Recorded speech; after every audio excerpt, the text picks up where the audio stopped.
All right. Hello, sir. Hello, wife.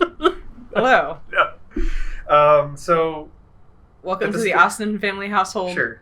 Games of the year and other miscellaneous. And originally we wanted to include Josh, and we pushed it off. It's actually now January 8th. I asked Josh to see if he still wanted to be part of it or whatever, and he bailed. So we miss you, Josh. But other than that, earlier this year, to try to keep my own sanity and have something... Earlier last year, 2020, I was losing my mind, still am, but was trying to have something to look forward to, and I thought it'd be fun to keep track of our Game of the Year stuff, and maybe it could be fun if whether we keep up on it or not. It could be fun this year, and it could be really fun if we kind of track it over the years and look back on it. Yeah. So that was the idea. And in going through the categories we have for this thing, which is 3 picks for all of them except for the very last one, were Game of the Year 2020, the late to the party games of 2020, so something that didn't come out in 2020, came out earlier, but was new to you in 2020. The still holds up games of 2020, which are things that weren't new to you, but you are older and you still enjoy. It's kind of you're still playing. And we kind of named them like this to sort of have your own interpretation on it too, to be able to come up, because that's what I was really hoping Josh was here, just because like me and you talked about these category names a lot, and I was waiting for him to take them in an entirely different direction. Yeah. But whatever. Then we have dishonorable mentions, negative catch-all of 2020, games, events, trends, personal experiences, etc.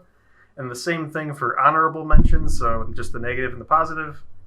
Then most anticipated games in 2021, and then gaming predictions, for just make some predictions of what gaming in 2021 looks like. That one, then setting the hard 3 picks, because already it's probably going to take fucking forever with 2 of us. Yeah. I have no clue. So we'll see if we do it in 2021 for those awards. We'll see what this looks like. Do you want to just go for Game of the Year first? Do you want to do like late to the party or still holds up? I feel like building up to Game of the Year. And then we can go through and do the honorable mentions. That was what I was thinking. Like still holds up, late to the party, and then Game of the Year. That was the order I had in my head. And then dishonorable mentions and predictions. Anticipation. Yeah. So yeah, and then the rest of it's all the way down. Right. Still holds up. Yep. Late to the party, Game of the Year, dishonorable, honorable, most anticipated predictions. Yep. Cool. Works for me. Okay. All right. Ladies first. Are we starting it backwards? Like do backwards. Yeah, you work your way up. So we have 3 picks for all of these, and you're starting with your number 3 still holds up game of 2020. My number 3 still holds up game is Grim Dawn for the DLC that we played last year. Okay. Because we had, I forget what those 2 DLCs were, but it was Ashes of Malmoth and I want to say Forgotten Sands, but that's Prince of Persia. It's something like that. I can't even be. It might even be like Forgotten Lands. I don't think it's that. It's a desert thing. So yeah, that's why the witch theme and the desert theme. This witch theme, the desert theme, yeah. And one had the fucking big titty corset, necromancer lady, and one had the fucking like bare chested Chippendale guy in the desert. Yeah, yeah. Which he was the guy who like he kept being like, "Oh, I'll give you this, but like you're gonna repay me back." I remember that. So. He was actually a character in the game? Yeah. I never realized that. He was the guy that seemed like he was going to fuck us over later, but never collected Oh, right. Okay, because the big titty witch lady, she was also like Spider-Woman something. Like, was like the physical incantation of it. Sort of something, right? What's that? Sort of. She was like one of the later bosses, if not. She was just in a town hanging out. Really? Yeah. I know those titties anywhere, sir. These were the loading screens, so they give you like this big, like you cover your screen, you're staring at it for 30 seconds or something like that. Because even with M.2 drives, both of us that game just takes forever to load.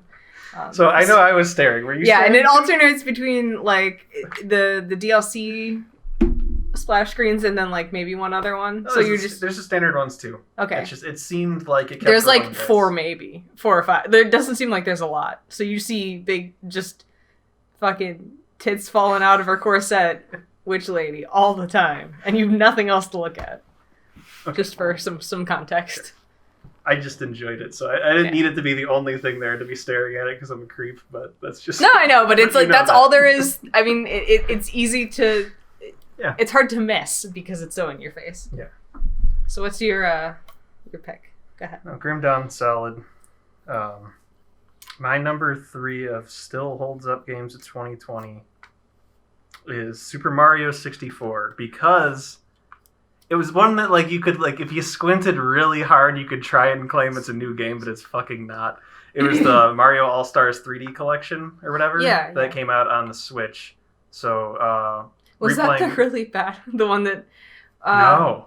Which was the one you hated?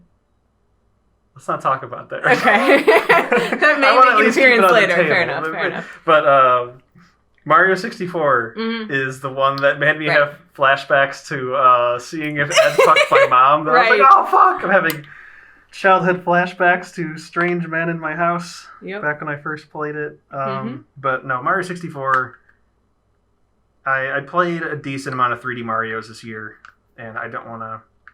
I'll just get right out there.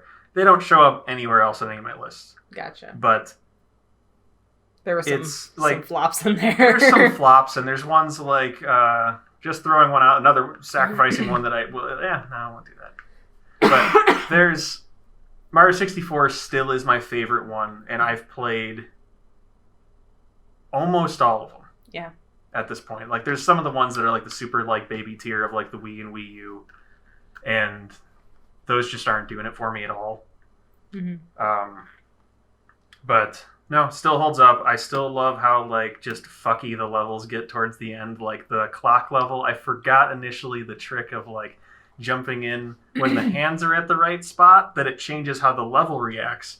So like you're inside a clock, and if you jump in at like 3 o'clock, it'll do one thing. Noon, it'll do one. Oh, interesting. And if you jump in at certain times, it's just fuck city. Like everything's just moving at irregular rhythms, and like it's like usually these blocks will just kind of keep going one way. It'll just off sequence rotate backwards and all this shit. Like it's just absolute. Because like, fuck you, that's why. Yeah, and I miss that. I miss like there's way less stars unlike like Mario Odyssey or anything like that.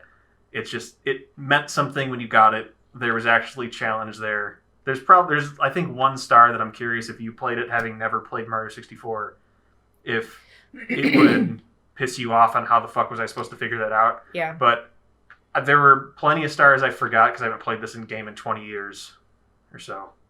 Maybe. Was it 96? No, 14 years? 20, it's weird to think. 24 years? Smallest oh, so it was a 25-year anniversary. It's insane to think that you can have memories from 20 years ago. We are old. Yes. No, I'm dumb. It was a 25-year anniversary that came out in 95. I'm almost positive. So, yeah, I was very young. Yeah. It's 25 years. I still remember where a bunch of the stars are, but goddamn, that game's fun. Yeah, that's my number 3. Okay. Move on to my number 2. My number 2 is Stardew Valley. Because earlier this year I found a unofficial mod called Stardew Valley Extended Edition or something like that, Extended Farm, and it adds like 4 new characters, it revamps the existing town, it adds a whole ton of content, so I ended up going back and probably putting another 40-50 hours into that game, playing through just the new stuff they've added. And that was new stuff through the mod? Yeah. Okay. Like I said, it's like probably 4 or 5 characters that are fully like fleshed out. They have one of the characters you can romance, probably 2 of the characters you can romance because I bet they added a female and male. And then they added full storylines for everyone else, and all of those people have houses, and all of those people have quests and requests and storylines and stuff like that. And on top of that, they didn't rearrange the pre-existing stuff too much, but some of it was new enough that it was like, oh, okay, cool, this is how they did that X, Y, or Z. But it was done so well that if you went into it with that on, you would not know where the game ends and the mod starts.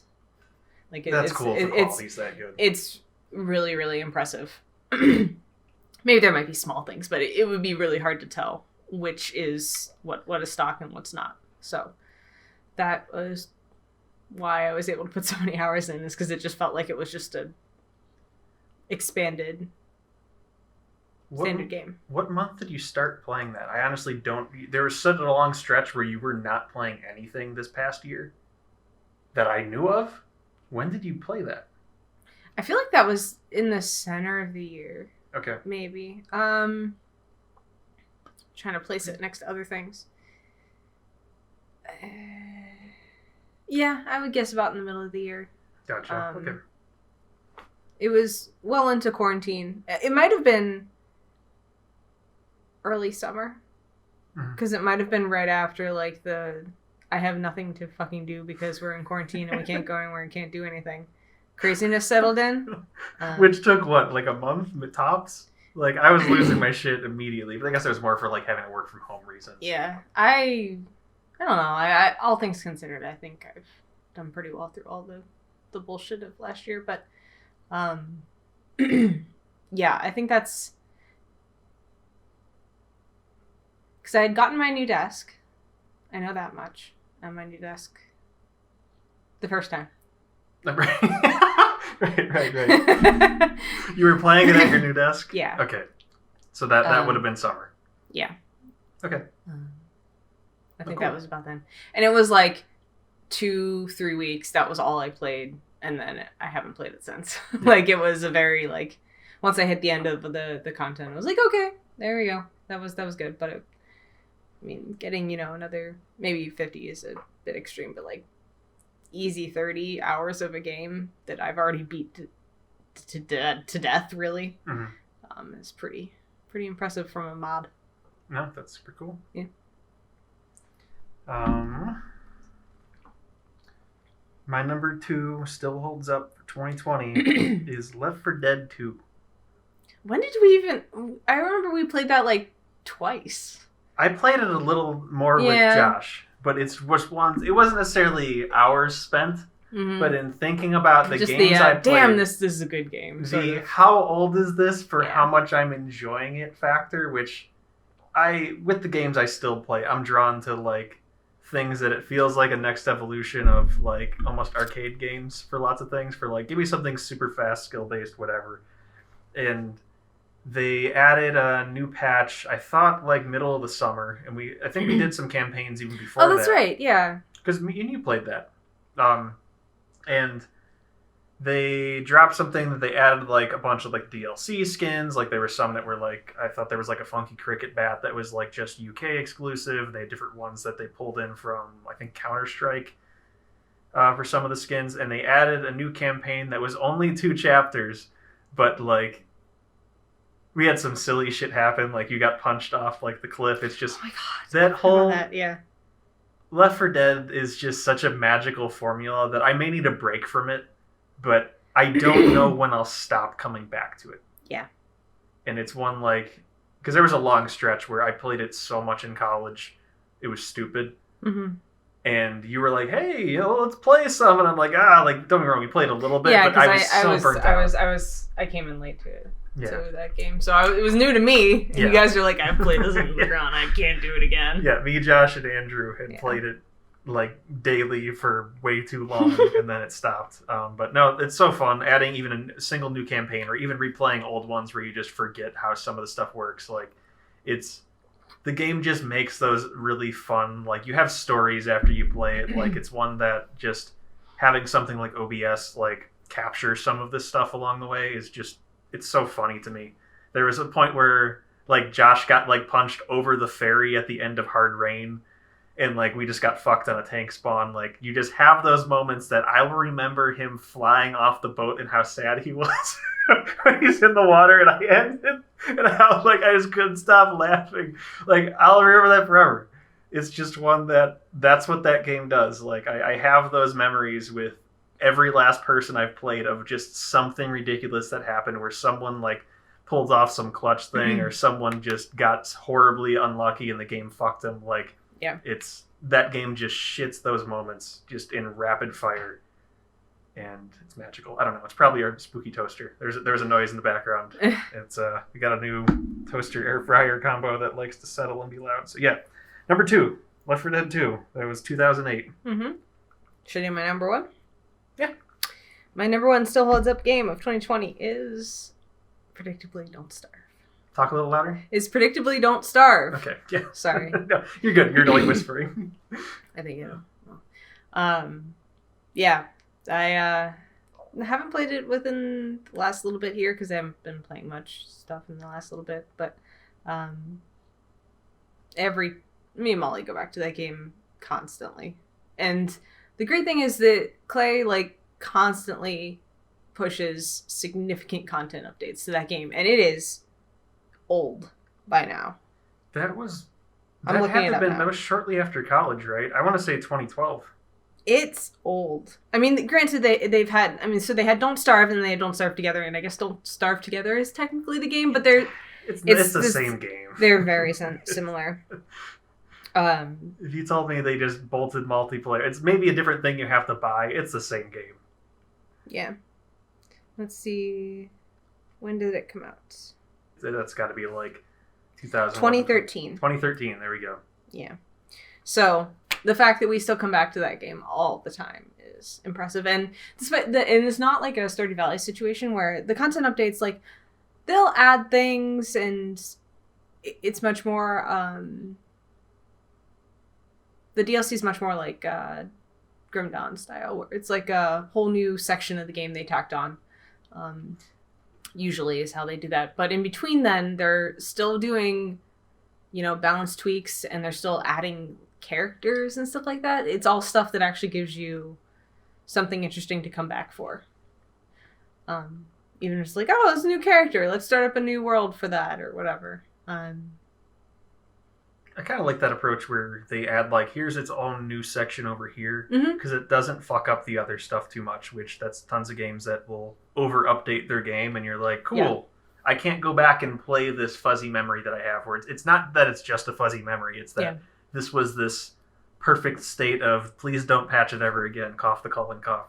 Yeah. But yeah, that's cool. Yeah. And it's, I mean, they do some updating, but they don't change it too significantly. It's more like balance tweaks. But yeah, so it's they had the main game and then they added Together and then they added Reign of Giants. And then they added Hamlet, and then there's one other full other this is just it's even just a straight up game mode. It's whenever you create the world you choose Reign of Giants or Hamlet or the ocean one. I can't come up with what that one's called off the top of my head. Shipwrecked, yes. And so it's you can kind of choose which one of these iterations you want to play. But yeah, and actually now that I'm thinking about it, I probably played it earlier than 2013 because I'm pretty sure I was in early access for that game. Yeah, I didn't think of that. Or a beta, whatever, however that shook out. But yep. I'm pretty certain I played it pre-release, so it's even been longer than that. Yep. Probably coming up on 10 years. That was early access stuff. Yeah, yeah. That's my number one pick. Cool. I'll double check mine, but I think I know it. My number one still holds up game of 2020 is... It's tough because you have to throw a blanket over it. It's the Master Chief Collection / the Halo franchise. Yeah. And I feel as long as we have this category, that's going to be my number one. I don't know what beats it. Yeah.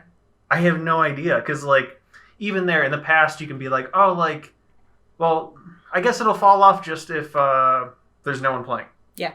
I can confidently say if there's people that I can get a steady amount of games in game types I like in Halo 3, Halo 2, I'm going to be playing that game until my hands don't work or I die or something. I fucking love that game. It's nothing... And it's specifically the multiplayer. Don't get me wrong, the campaigns are still good and they're still great in their own right. I know you want to play through them again. It's one that I will replay them with you at some point. Maybe eventually. Next year's Christmas Miracle. But I played those so much, especially 3, because of achievement hunting. And I guess I played 1 and 2 a ton just because that was in the era of, you're broke. You got 2 games for Christmas. You're playing these till your birthday. Yeah. It's that was just whatever games you could scrape up with either a crappy minimum wage job or your allowance, which paid about as much as your minimum wage job. Yeah. Yeah, so God, Halo 3 is amazing. I wish more games would go like that style. And I could have seen that one coming a mile away. Next year, we should write down our guesses for top of each category for each other, because I think it could be very funny. Yeah. That's my number one. All right, so you want to lead the late to the party games of 2020? Sure. Your number 3? Yeah, my number 3 late to the party game is Planet Zoo. I'm not too late to the party. I believe it was released 2019. Okay. So I think I'm only barely late to the party. But I completed that game, like 100%ed it. Really? Yeah. You did play that a lot. Yeah, I mean, there being some silly things happening along the way, but you put a. I don't know how, probably, I would guess like at least 50 hours-ish? It seemed like 60? Every day for at least 2 weeks. Yeah, I played that ton. I loved, like Zoo Tycoon back in the day. Like, Roller Coaster Tycoon was an early one that I got really into, but between Zoo Tycoon and Sims, I got into Zoo Tycoon, and it was a weird mesh of the two, because it's like you don't manage. It is a little bit more like managing your people, in that you're kind of, you have more interaction with like the animals as your exhibit. So there's a lot more making animals comfortable and designing habitat that you don't really get as much of in Roller Coaster Tycoon. And so I think it was just like that was a really good logical step from Roller Coaster Tycoon to Zoo Tycoon to Sims. Like that makes sense in my head as far as that transition. But I played the crap out of that. I think there are a couple maps that I didn't, so you could get like every time you completed a level, it was like bronze, silver, gold tier, like for how many qualifications you met. So it was like, oh, you need 500 people in your zoo, and then 2 other things, and that would be like the bronze tier, and then the silver tier would be 1,000 people in your zoo, and the gold tier would be 2,000 people in your zoo. And so you just kind of keep playing until you hit those star values, and then that unlocks future zoo campaign options in the overworld, basically how many stars you've earned, I think. So there were like maybe 1 or 2 of maybe 20 zoo campaign mission things that I didn't get the full gold stars, but it was only a couple because like they were dumb. Like, not dumb, because that's not what I enjoy. Like, there's the ones where you're like, here's $50, open a zoo, and I'm like, I don't care. I want to have fun with this. I don't want to be like counting every dollar, and like, if I charge $1.32 for the soda for people as opposed to $1.35, it just feels like this is too close to real life. This isn't the fun part. I'm not playing like Stock Manager 2020 or whatever. But yeah, so I pretty much dumped too many hours into that game. Similar, over probably the course of a couple months. I think that was post Stardew Valley playing. Okay. I think that was after that. Might have been a summer sale pickup then or something. Yeah, I think so, because I don't think that price dropped. I think that game's pretty close to full price still. Gotcha. And if I'm remembering correctly, this was the game where there was a bug where animals just like wouldn't drink water. They're like, it could be a sea of water. And they just my god, that's right. Because I remember that. So honestly, don't get me wrong, I know you played it a lot. I thought you were gonna be like, and you enjoyed the bulk of it. It's just it really wasn't that buggy. It was just like the ones that one showed up constantly. That one, I think if you restarted the game, it would bounce back. I for how much I played it, that was in the minority of the time, because I mean you have like hundreds of animals in a zoo at one time. So if you have one animal that's doing that, it's frustrating, even though in the scheme of things it's a pretty small percentage of the game. But yeah, that's right. That was pretty. It was a pretty great, annoying, screaming, horrible glitch. Like the animals die, and then you're just fucked. And you're just like, well. So what you end up doing is usually just like sending them to the vet, and they just live in the vet because they won't fucking drink. Dumbasses. I mean, it's like real life, right? Where we just can't get our cat to drink water. Or stop licking his nipples off. Yeah, It's been a hard year. Oh, I guess. Alright. So that's my number 3 pick. All right. My number 3 late to the party game of 2020. It was Yooka-Laylee and the Impossible Lair. That's the 2D one, right? Yep, that's the 2D one. So this is the one that the closest thing you can say about it to have some comparison is that it's very similar to the old Donkey Kong Country games. And I say the old ones because I don't particularly care for, like, I've tried at least, I think it was Donkey Kong Country Returns on the Wii. And it's okay. It felt like it didn't have the same soul of the originals. And one of the bigger things of being that kind of modern Nintendo games, even if it's like, oh, it's Donkey Kong, it doesn't have that same difficulty. And I thought Yooka-Laylee was not super difficult, but it was, I could see someone who's not really good at platforming, because I've played my entire life, I could see, like, you getting frustrated with parts of, like, oh, fuck you. And there's times where I'm, like, laughing at, like, oh, you son of a bitch, you put that right there. But it combines, like, tons of really good stuff. You got the barrels from Donkey Kong Country, like, just mechanically of all the cool different things. Do they have, like, the minecart levels? There's pretty much a minecart level. And the bonus on it is you can also hang on with your tail and swing under the track. Oh, so that's a cool dynamic. That with jumping stuff. They just have so many cool mechanics in it. It has which I almost wish it didn't. It has the kind of health system out of, I believe it was Yoshi's Island, the, like, Baby Mario Super Nintendo game back in the day. That if you got hit as Yoshi with Baby Mario on your back, it would just kind of bubble and, like, float around, and you had to jump up and hit, like, touch Baby Mario, and then you would basically be able to take that extra hit. Yeah. Or I think in that one you actually just lost if Baby Mario floated away. In this, if you get hit, Laylee, which is a bat on Yuka's back, who's the lizard, starts flapping around like crazy randomly, and if you don't get her back, you now can take still 2 hits till you die. If not, you'll die on the next hit, and you lose things like your double roll. Yeah. You're being able to do things in the air. Like, you lose move sets if you lose your other half, and it's super fun. I can't recommend it enough if you're into Donkey Kong Country type stuff. Except the one thing, the overworld was kind of eh.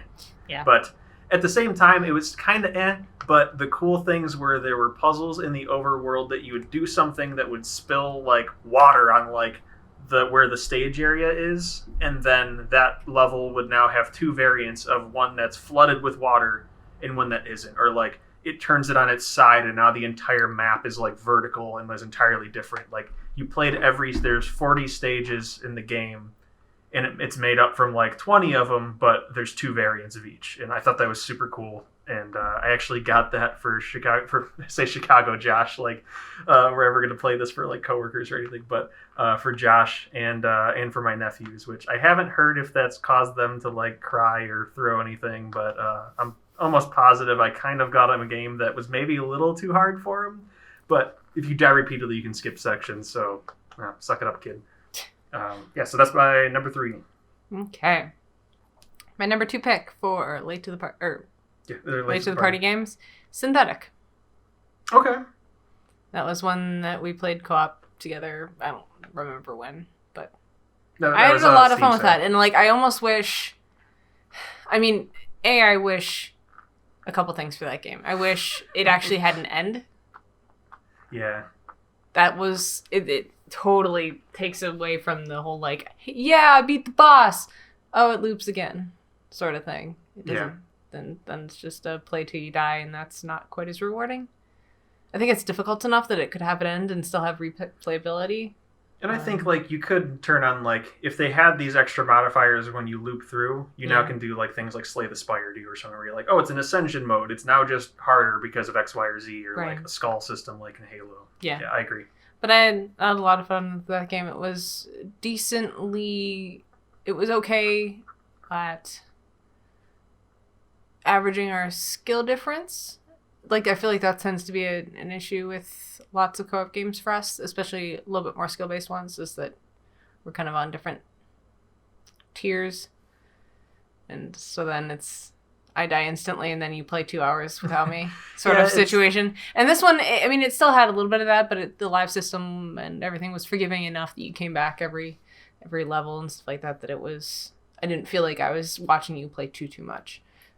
With how this worked, you were dead for like 30 seconds to a minute, and if I stayed alive, you would come back?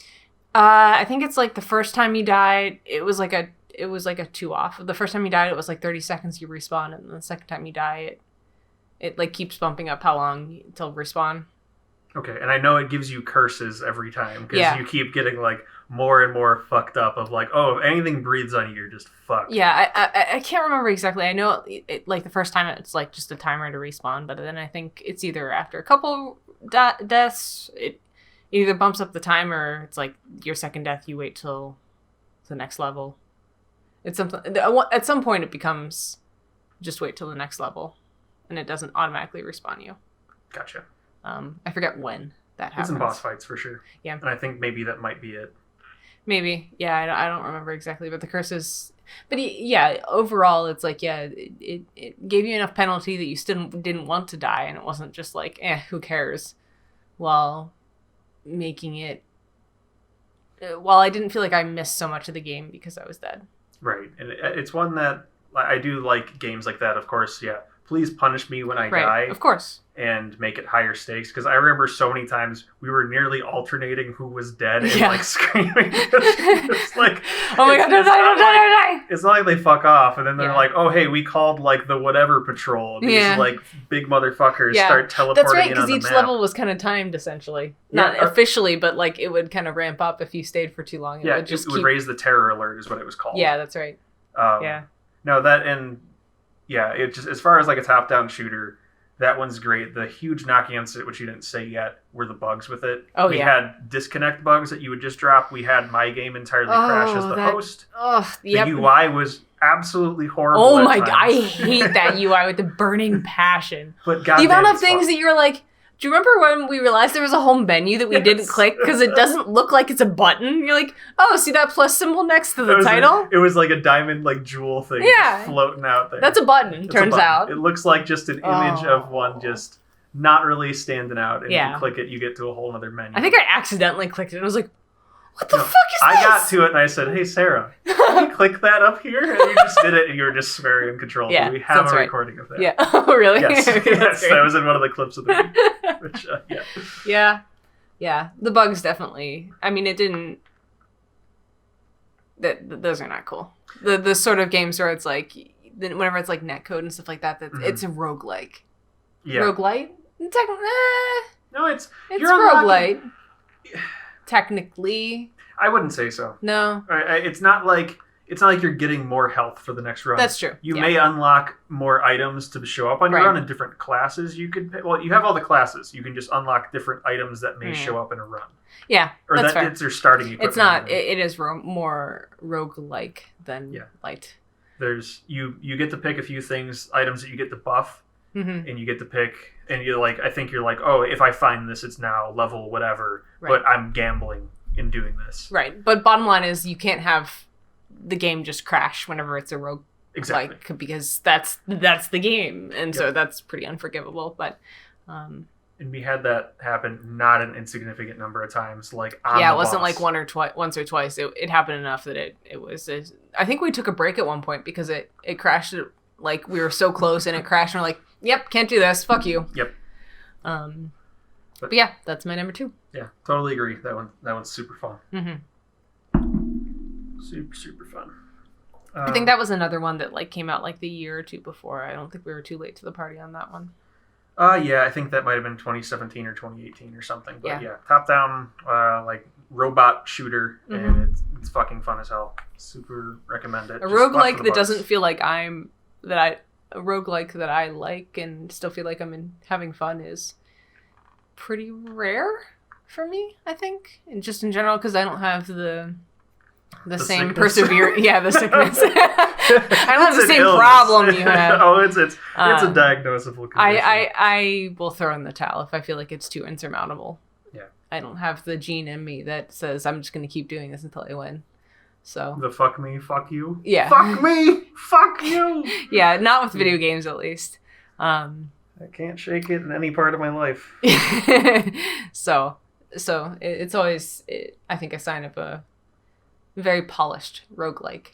For sure. Whenever I feel like I can tolerate it. Whenever balancing the difficulty, like difficult enough that it's engaging and you don't feel like you, like another game that I don't think is probably on either one of our lists, but will be on other people's lists is Hades. All right, I won't look at you whenever I talk about it, because I remember you complaining about it being like you coast through the first half hour or something, and then it gets hard. So with that in a roguelike makes it kind of feel like you waste time. Balancing that with, for me, having it be so difficult right out the gate that it's like I feel like I'm not even making progress, and like why am I even bothering? Right. I feel like finding that middle ground is not insignificant. That's a well-made game. Yeah, and it's definitely one of the big thing with roguelikes versus roguelites is, one, you get better. One, the game makes you stronger. Right. I mean, Hades is technically a roguelite. Yeah, exactly. So. The game's making you stronger. I keep grilling my team lead at work, Bill, about it because he loves that game. That's right. And he's got a weird roguelike. He doesn't. He likes roguelites. He doesn't like roguelikes. And it's we're completely flipped on it. And it's just one that, if from the game he's playing at like hour 15, 20 at this point, it sounds like I might like the game. But I don't, like, if someone could hand me their save file and I could pick it up from there, that I don't have to suffer through it's not you, it's me situation type of thing, or it's not me, it's you type of thing. Like, it's also it's not my fault. The game just needs to power me up, and it's like, oh, you're supposed to die for the first 10 hours. It's also the same situation with like TV shows. It's like, oh, the first 2 seasons are bad, but it gets really good in season 3. It's how many hours am I supposed to dump into this before it gets good? Yeah. Come on. Yep. And I do think co-op. I don't think you would have liked Synthetic solo. And I think co-op helped it. I don't think I would have enjoyed it as much, but I think it is much more accessible than many others. I wouldn't have been particularly motivated to play it. Like I wouldn't be like, oh yeah, fuck yeah, I'm gonna go play Synthetic by myself. But I do think that if I had to pick one to play by myself, that would probably be up there. Yeah, and I do think a good part of that was the terror level system, that you could either spike it up or low, or stay kind of where you are as you pick the next stage. Yeah. Because if you're like, fuck, we're in over our head, you would go to the lower terror level, which would drop it and make the game a little easier. So there was a little bit of opt-in difficulty as you were going, and you got better shit for playing on high terror. And it wasn't like you weren't phoning it in either. No, that was the best part. I think that's probably the thing that they nailed the best. And what it does the best is they really balanced it well, just kind of across the board. There were no guns that were so like, I mean, you found it was cool. There was stuff that again, another great thing for a roguelike is the guns are the component that make you want to keep coming back to it. Or at least part of the component that make you want to keep coming back to it. It keeps it fresh each time. And there were some really cool things, but it wasn't it was just balanced well. Like there was nothing that was the cheat code, and there was nothing, but it still had the holy fuck, what the hell is this factor, which is something that I feel like a lot of games struggle to find. That like, what did I just pick up? This is awesome. Yeah, and the cool thing in that one, they had like, it was like the cursed tier of guns or whatever. Yeah. Because it would like fuck people up, but something bad would happen. But then it's like takes 5 health each time you shoot. It takes damage, or you like fire and now like instant you walk overheat. Super slow. You're just like, oh shit! If you missed, you're just fucked. Yeah, no, the game just balanced so well, and there's enough there that's just really, really fun to come back to. I would pick that up again. Yeah, I would play it until it fucking crashes on the last boss, and we're like, well, see you in a year. I mean, that's the downside. But I would come back to it. I haven't. It has that replayability. No, for sure. Super fun. All right, my number 2 late to the party game of 2020 was Bloodborne. Okay. And so I didn't have a PS4. This pandemic did very strange things to me, and I bought like 2 consoles and almost a graphics card. It's been a strange year. Despite our best efforts. But I finally... That's a separate part of the show. I could finally play PlayStation 4 games.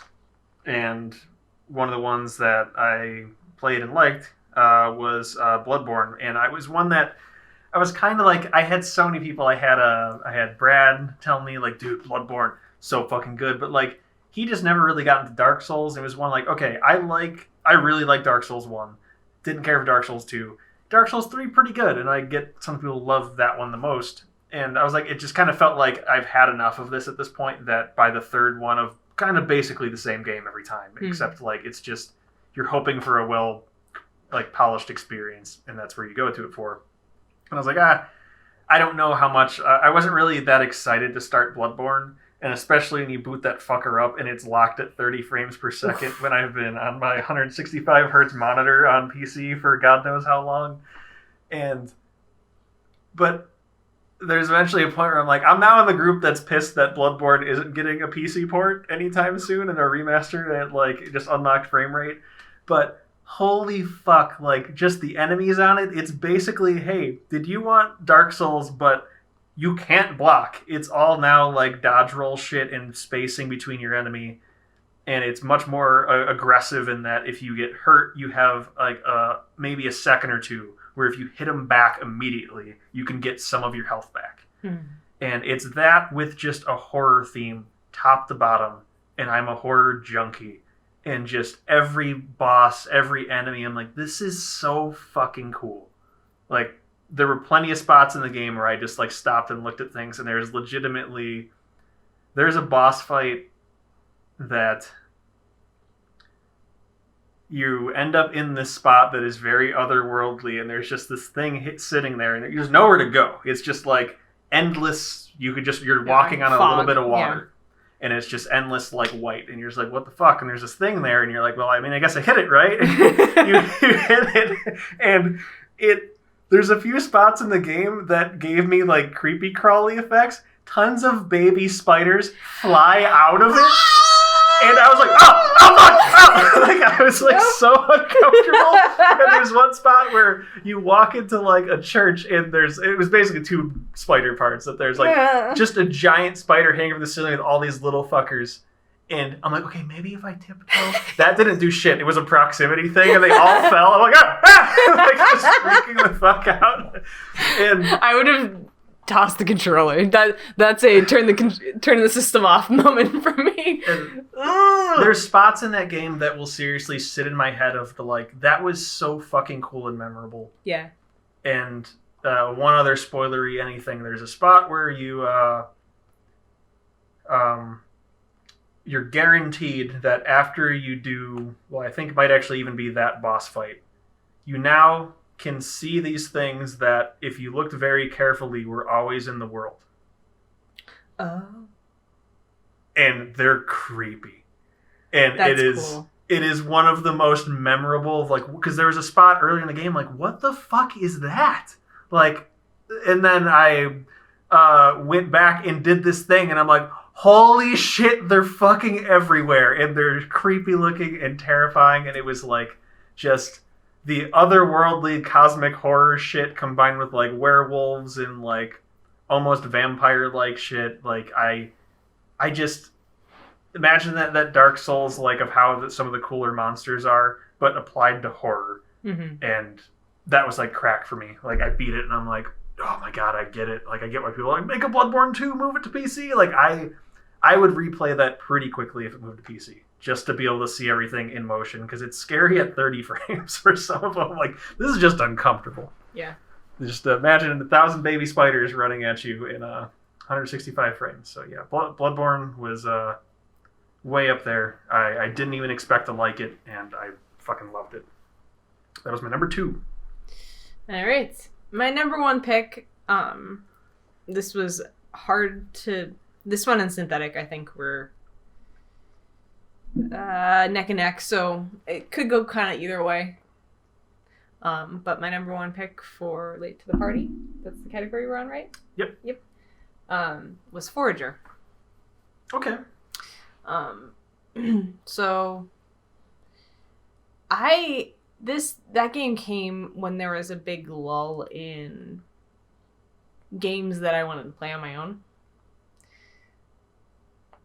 And I don't know. It scratched a lot of my RPG chore simulator game itch. When I didn't really feel like I had any other options. This was probably right before I discovered Stardew Valley Extended Edition. So it's like I knew I wanted to play that sort of game, but couldn't find one, I guess. And yeah, I don't know. That one just clicks for me. It's, super simple, like pixel art top down. And that is the style of game, right? Mm-hmm. It is like pixel art top down, Stardew Valley-ish. Like, what's different between... Because from the outside, we always call these chore simulators and like farming simulators or something. Like this one's more like a...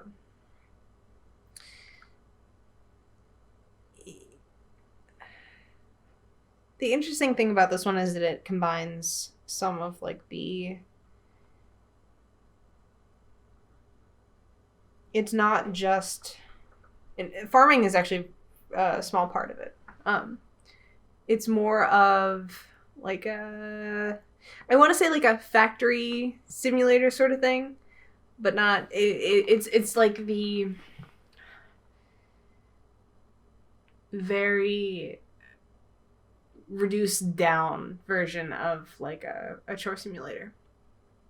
Okay. So whenever you start on an island that's like 12 blocks by 12 blocks. And you have like 3 things you can do. And the as you go, your island, you buy more land to expand your island, and each one of those lands you buy has some new feature to it that will unlock functionality that you can do. And there's some combat, but it's more of it's means to an end. It's means to supplies. More than it's like combat. So saying it has combat is kind of overselling it. But I don't know. It feels like I had a good like.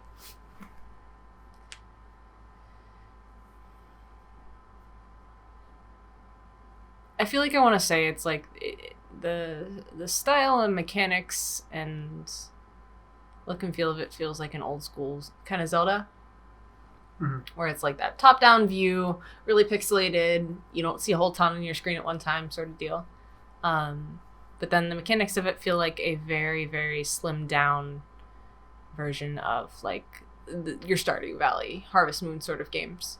But with more of a crafting focus than a farming focus. It's more of like a crafting simulator sort of deal.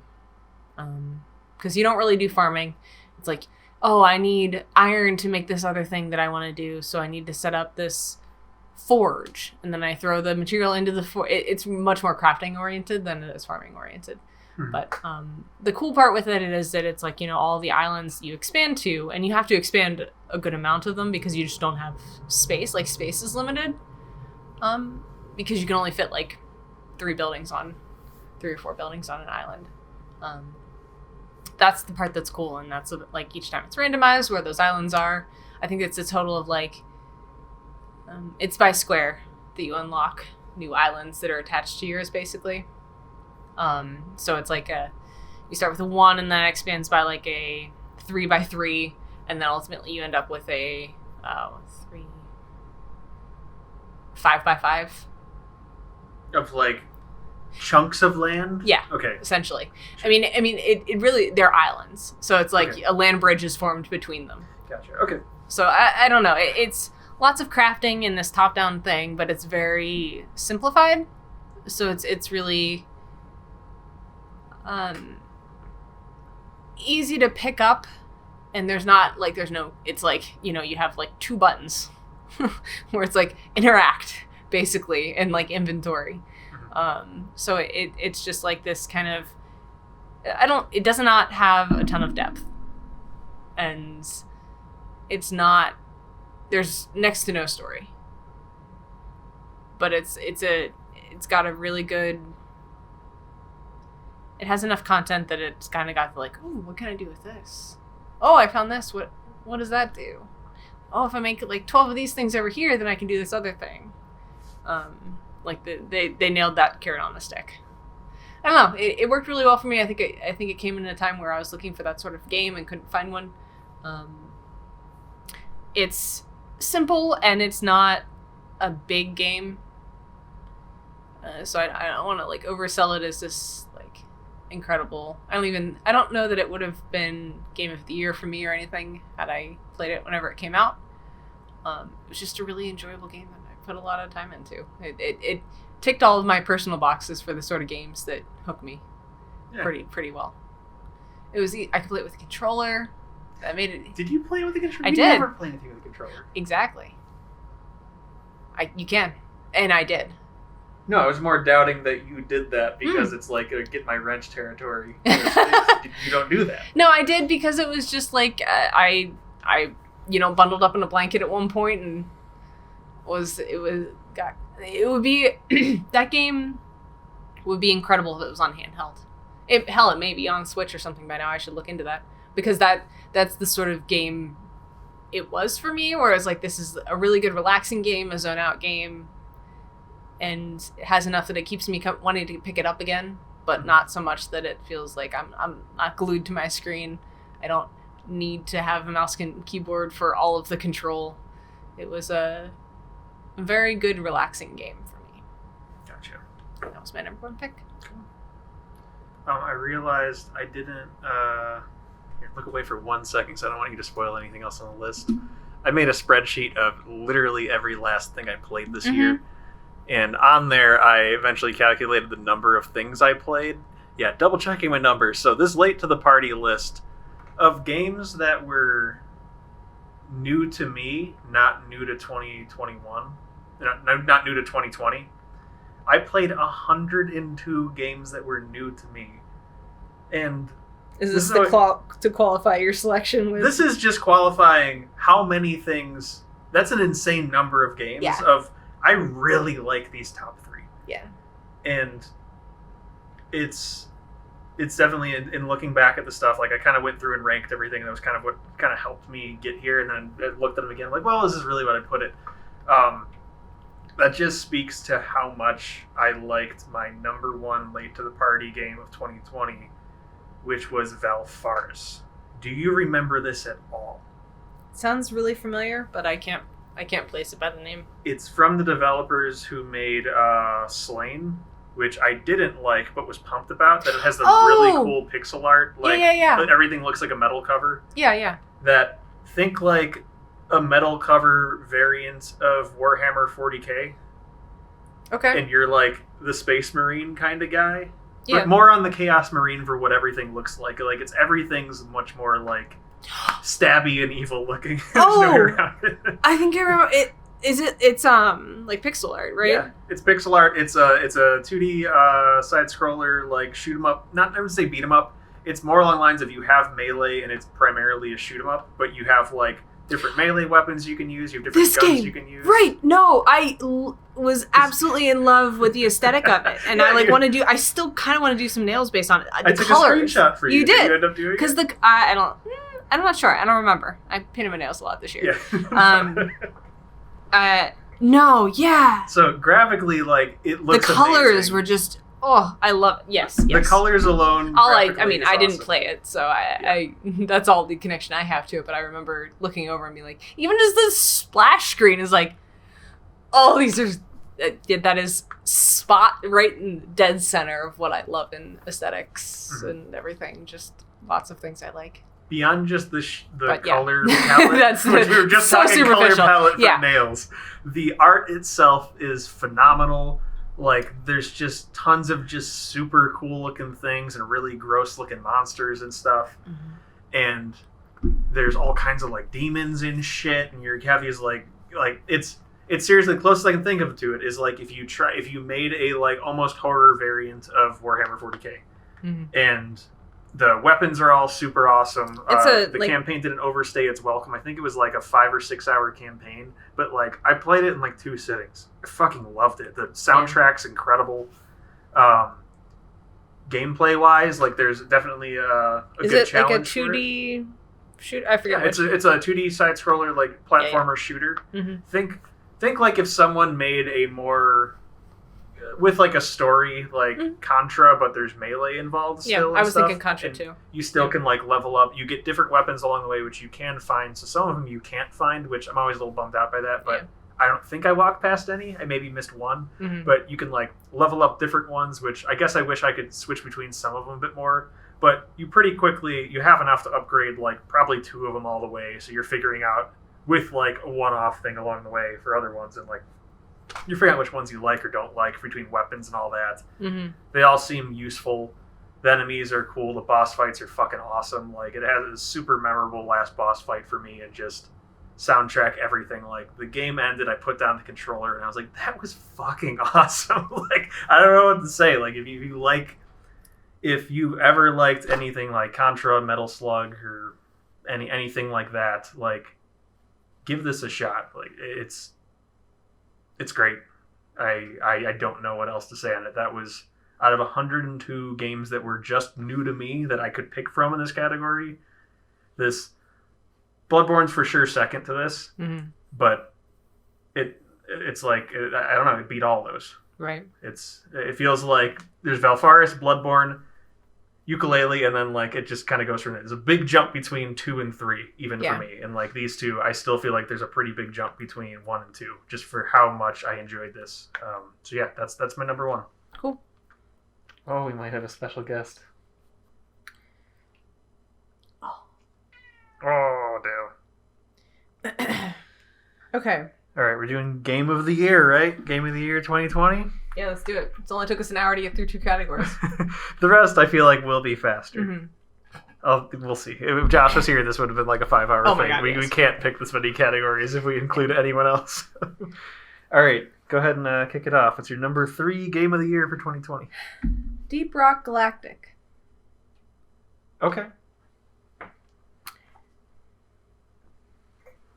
I don't know that I have too much to say about this. Go on.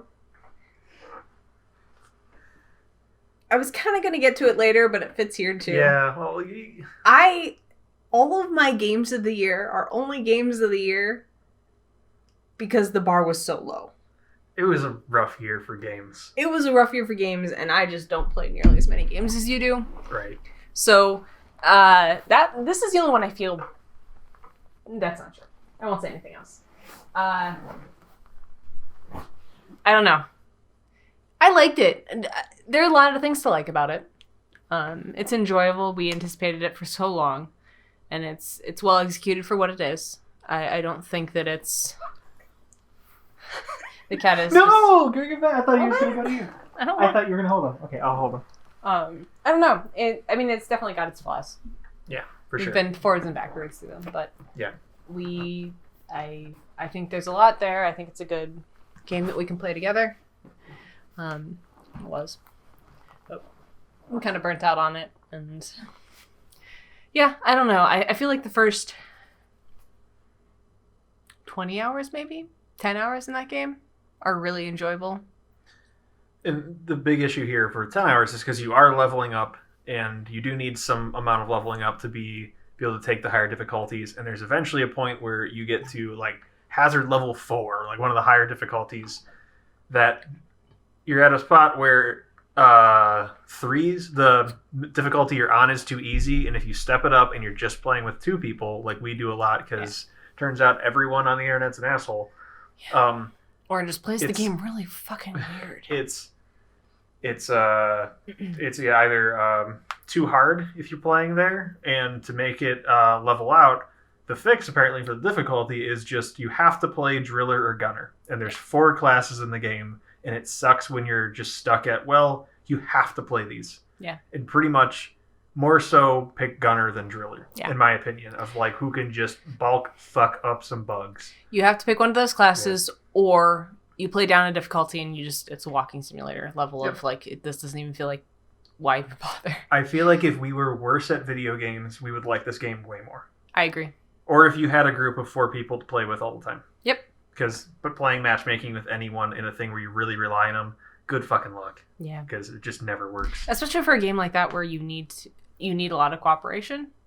You need to be able to stay together. You need to be able to... To a degree. You need to stay together when shit hits the fan. But whenever you get to the higher difficulties, even there, I don't really think it's that bad. Really? All right. Like Left 4 Dead, you're fucked if you're like 50 feet from each other on any difficulty because you can get in-capped by the majority of the specials. That's true. And that's just not a thing in this. Like there's like the cave leeches and there's the grabber flying bugs, and that's it. And I felt like the cooperation really wasn't there, and then it feels like a solo game that becomes co-op when they're like, Swarm, blah, blah, blah. Like the guy comes in the announcer and says there's basically a horde coming. And that was one of my big knocks against it. That and the class thing is just fucking unforgivable for me. That I'm like, okay, I'm not playing your class-based game as only one of your classes. Yeah. This is stupid. And, yeah. I agree. Yeah. So it's definitely got its flaws, and clearly we dipped out of playing that pretty quickly. But yeah. I think that while I liked it, I really liked it. Yeah, for sure. It's one that, and this is one that we held off out of early access. Like we played it at PAX back in 2017. Forever ago. And then we got in the alpha or whatever after. Oh, this is fucking awesome. And I'm like, okay, I don't want to burn out on the worst version of the game. We intentionally stopped playing the alpha or the beta or whatever because we didn't want to burn out before it was finished. And then we played the finished product. I'm like, okay, I still think we did the right thing. I don't think it's a lesser game. Mm-hmm. It's just, I'm bummed that it died as quickly as it did, because I'm like, man, this seems like it could be really fun. It's so close too. Like you think they could sort out some of these balance and difficulty things and make it scale better to how many people you have. Yeah, that's it. And then people are like, oh, it's really good at that. I'm like, no, it's not. It's just not when you get to higher difficulties. The class thing is the biggest issue of just how useless the other classes are. It seems like from the people who played it that I talked to, all of them were playing either with a full team or, Danger Level 2. Right. Or maybe they just play driller or gunner and love that and are fine only playing that. Then the game's fine. It's just, if you're not a driller or a gunner or don't have one on your team or two, you're fucked. Yeah. Yep. That was my number 3. For this sad year. I played 32 games that were new to me not new to me, that were new to 2020. I had 5 for the record. So, just off of now cropping down from 102 because of Game Pass and being stuck inside with fucking nothing to do and no consoles to buy because they were hard to get for a while. My number 3 for my game of the year of 2020 was Doom Eternal. Mm-hmm. And this came out right at the start of the pandemic. And it's funny that, kind of front-loaded out of, the bigger, here's a tentpole game. This thing came out, and you're just like, oh, cool. And then there's just fucking nothing for, the entire year. Or seemed like it. That I'm one of the detractors that didn't like the Doom reboot in 2016. Mm-hmm. I thought it was kind of shitty. I thought it was super shallow. It's, okay, get trapped in a room, fight these guys, blah, blah, blah, have to use the melee thing to do that. And this isn't that much different than that as far as the raw gameplay formula, but they gave you a good handful, probably 3 or 4 different things of abilities that are outside the guns itself that you always have coming up on cooldowns, like a grenade throw that there's a shoulder mounted something that flies out, or you can burn people and then that gives you armor. So it's they gave you all these other things to cycle in, and it quickly started to feel like you're playing a first person shooter version of an arcade game of something over whatever the fuck the first one was. I did not like Doom 2016. And the other thing on this, everyone praises the soundtrack for the one in 2016, and I'm like, it's got some good songs. It's got some stuff. Mick Gordon did the sound for that, and you can actually find that soundtrack on Spotify.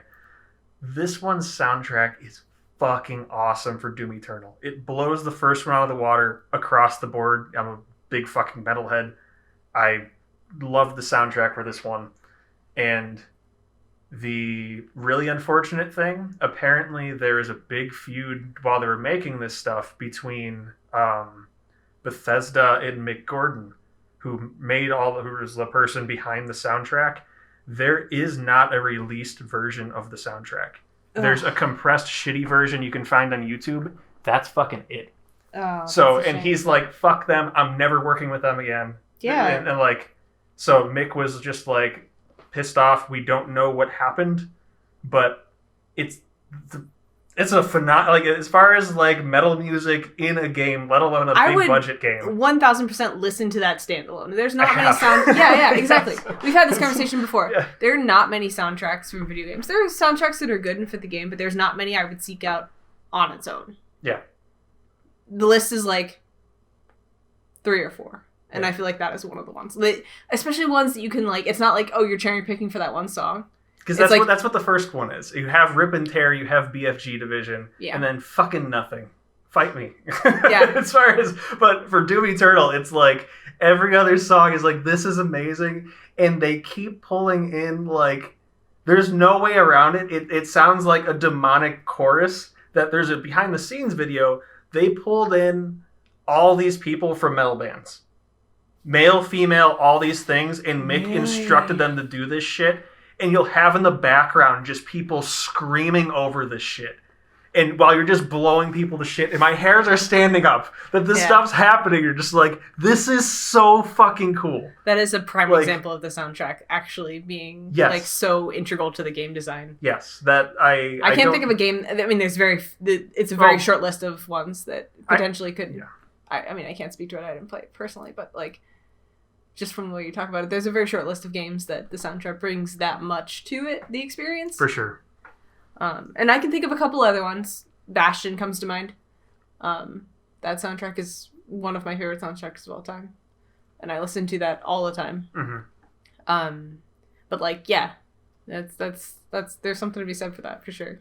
Yeah, it's definitely one. There's so many where soundtrack's there and it's fine, but he really wants to be in your lap. I know. There's that's just this one, like, it felt right. The other one, like, 2016, it's like, oh, that's pretty good, and you got a song or two there.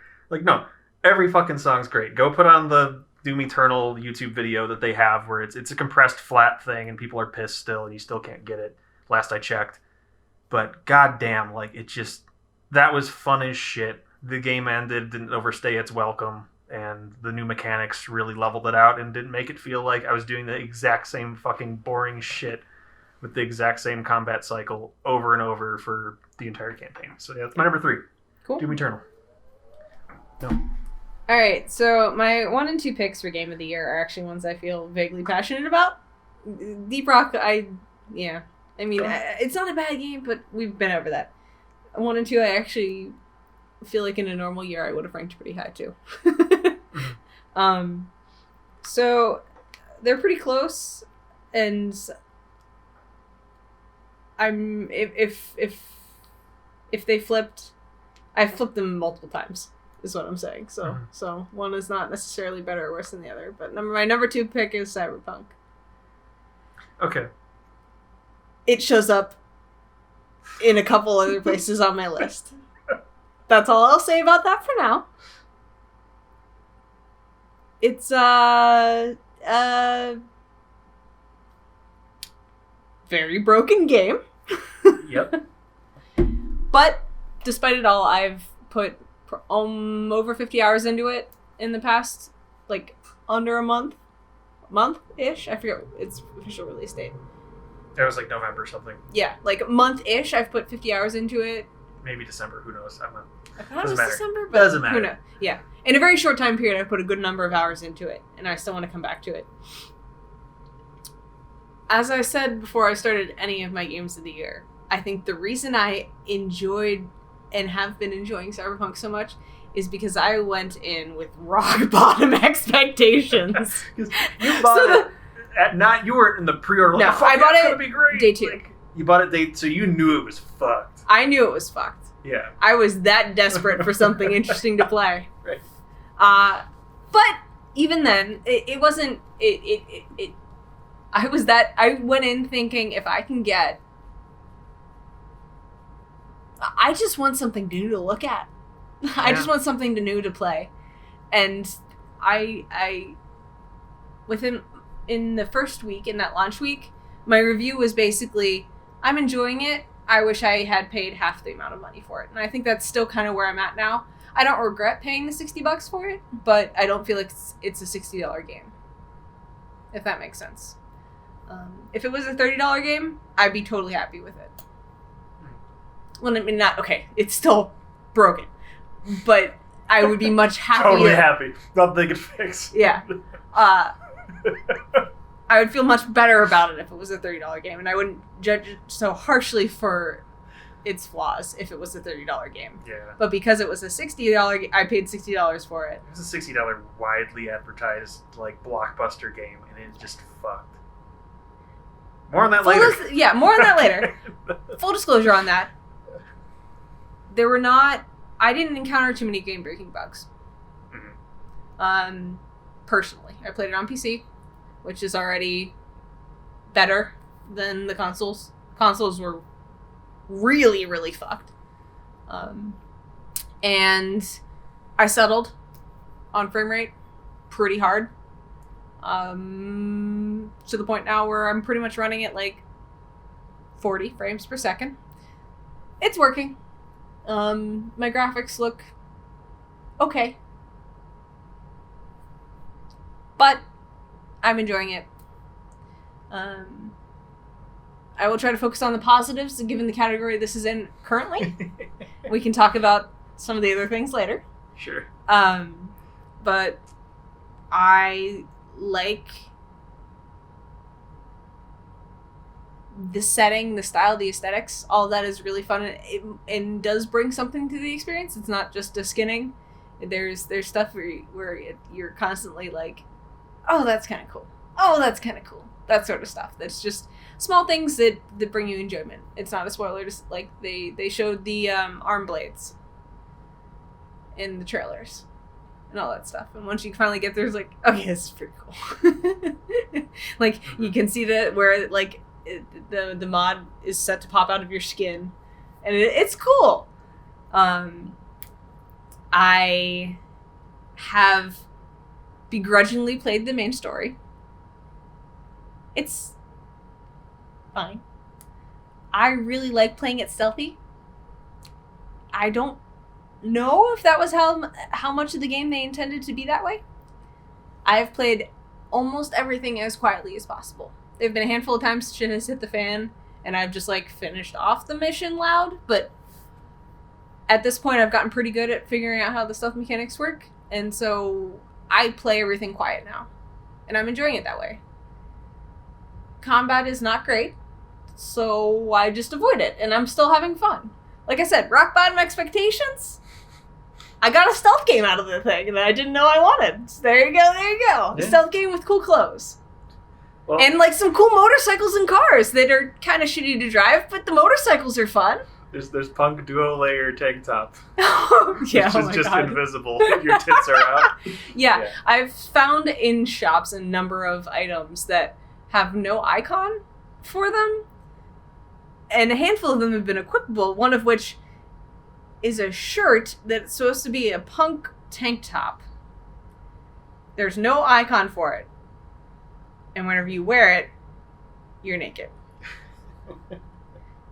The weird more thing on is these later, right? More on these later. The weird thing is with that one, just to close this concept out, that shirt exists in the game already. This isn't like there's like different rarity tiers and like modifiers on all these clothing, so they all look the same. It's just they have different rarities and stuff like that on them. Or like, it's like, okay, well, this is the camo version of this one hat or something like that. The Punk Duo Later tank top, that exists. That like it's not like they forgot to put skin in for this one item or something like that. Like something's weird with that one, but we'll talk about the issues with that later. But yeah, I don't know. I didn't expect a lot out of it. I don't expect I'll put too many more hours in. I'm not going to be playing this like Skyrim level of open world game level stuff. I'm probably going to put top 60, 70 hours in and probably walk away from it like, I'm good.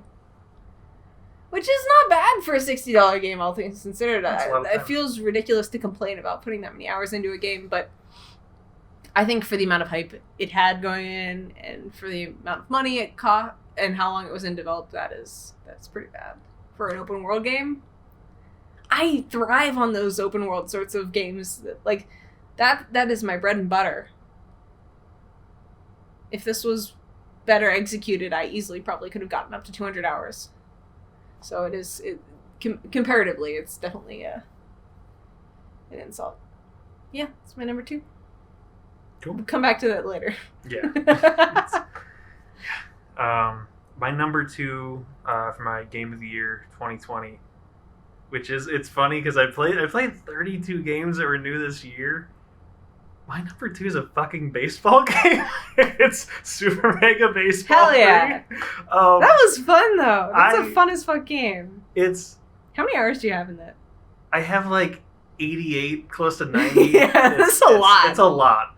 I've made 3 different teams. I've finished at least 3 seasons, which you can customize the length of the season. Like, talking about the cool things in the game, the character stuff. Like, you could type whatever the fuck. You could name someone anything. I have the cunt funtler. I have like just raunchy shit, and the game doesn't block it, which makes me laugh every time they come up to the bat. And you're like, fucking Suck Dickman, like Homer's or something. Yeah. Or like I made a team called Hentai, and it had a purple octopus logo, and like I had Kiwi Frankenkopf as my my right fielder, who like wasn't supposed to be a power hitter, but like they have an ego sister.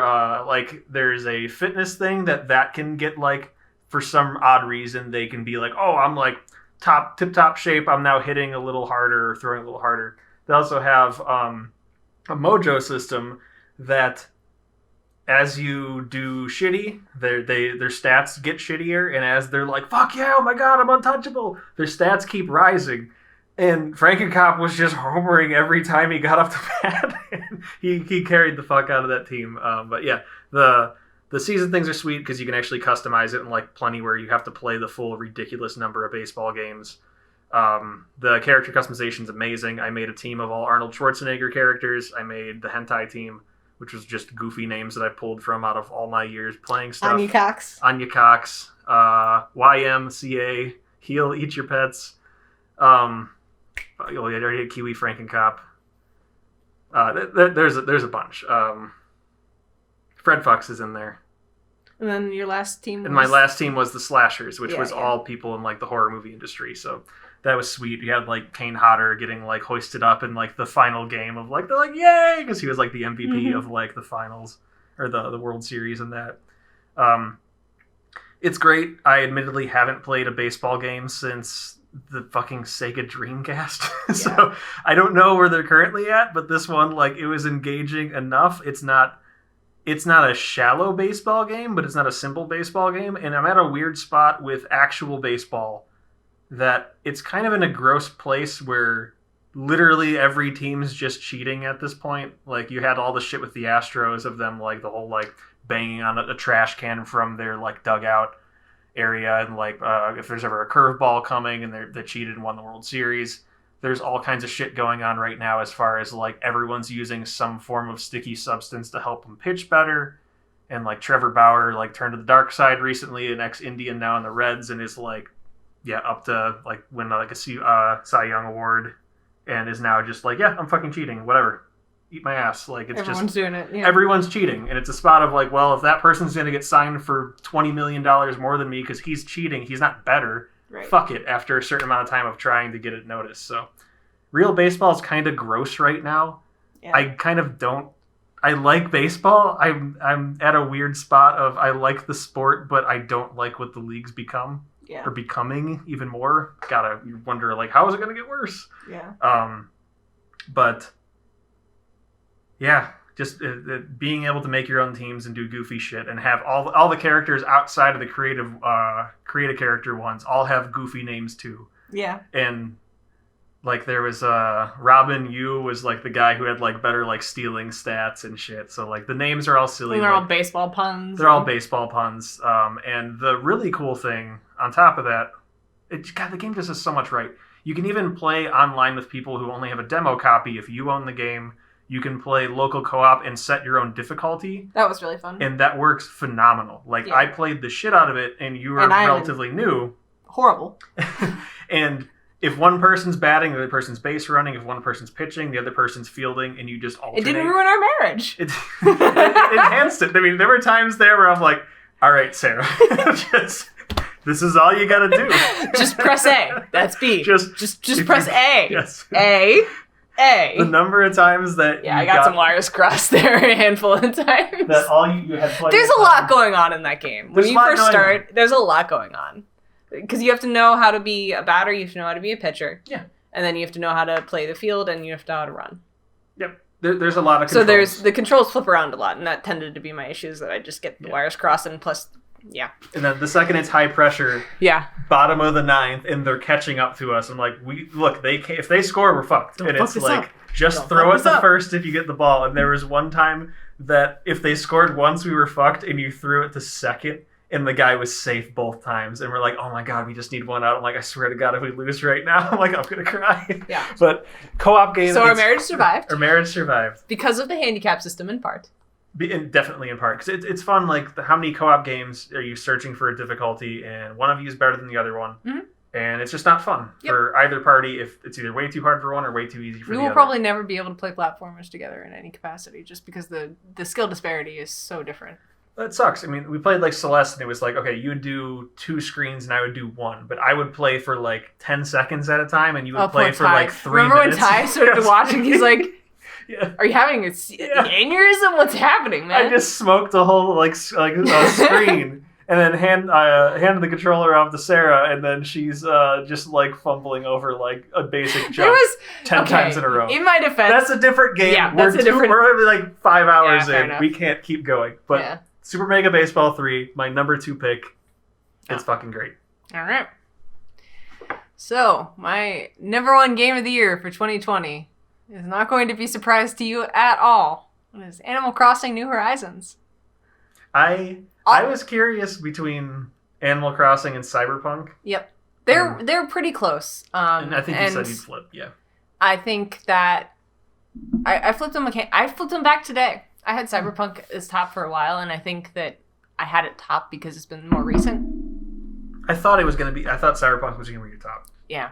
I don't think, taking a step back and looking at them a little bit more objectively, Cyberpunk's the worst game.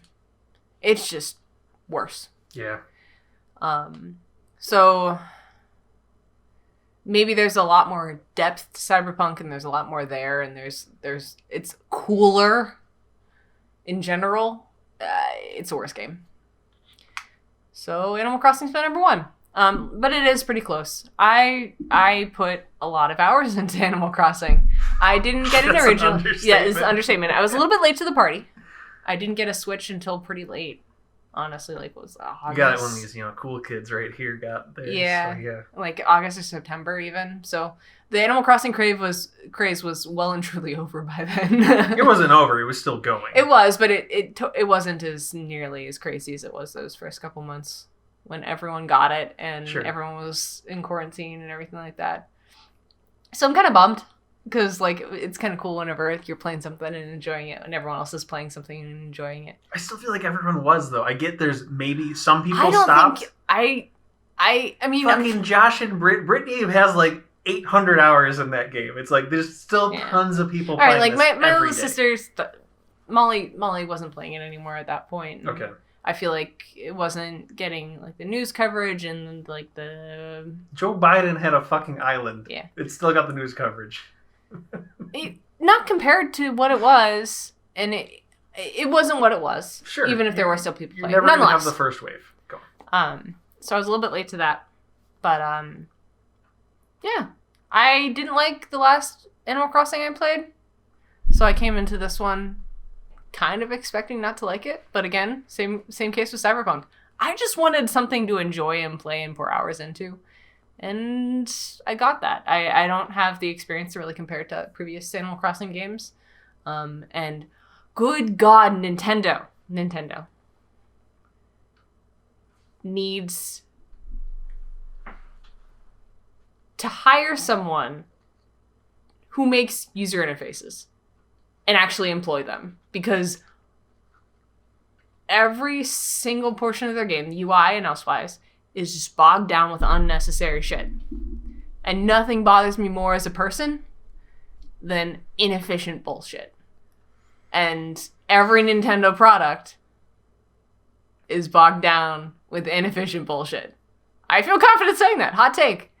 Every Nintendo anything is bogged down with bullshit. Yeah, especially in this one, it's the basics of, like, not being able to, like, sell multiple shit. It's always like, how many times do I have to see the same thing again? How long does it take to do this basic task? This cute pun Stuff that you see whenever you catch this one fish that's super fucking common isn't cute anymore after the 25th time. Right. Why do I have to see this? Just let me catch the fucking fish. Shit like that. Yeah. And just dumb Nintendo choices across the board. Bring it down, for sure. And there's not a whole lot of point to the game. That's fine. I don't need there to be, and clearly I played a ton of it, but it didn't keep me coming back too much. After I was done with it, I was done with it. When I did all the things I wanted to do. It's... The storyline ends pretty early. The storyline is the tutorial. Okay, because I'm still at the spot where, like, do your whatever. That's it. There really isn't a story. It's just like the tutorial is the only part that has a story. Gotcha. And it's just a tutorial. I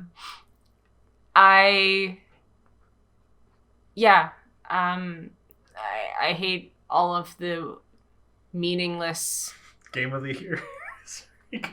Yeah. 2020 game of the year. Negative things about it than positive. This is the 3 games you hated the least. Oh, 1000%. You don't like any of these. That's the thing is you've been saying to me this entire time. Yeah. I have been saying since I started playing this game, it's not great. Since it started, that's been my thing. Like, how are you liking it? It's not great. That's been my opinion since the start. But I've just put so many hours into it and found some even meager amount of joy in them. That's what makes the game of the year in 2020. That has been funny because you've been like, oh, it's like a shit. I've been complaining about it the whole time. None of this is new. Right. I've known. Right. And it's funny just because of how much shit talking. Like, how can a game be that bad if you've dumped like 500 hours in? And it's just nothing. I guess you had nothing to do because, like, it's funny when the amount I'm glowing about my top 3 and the amount that you're just fucking pissing all over. Yeah.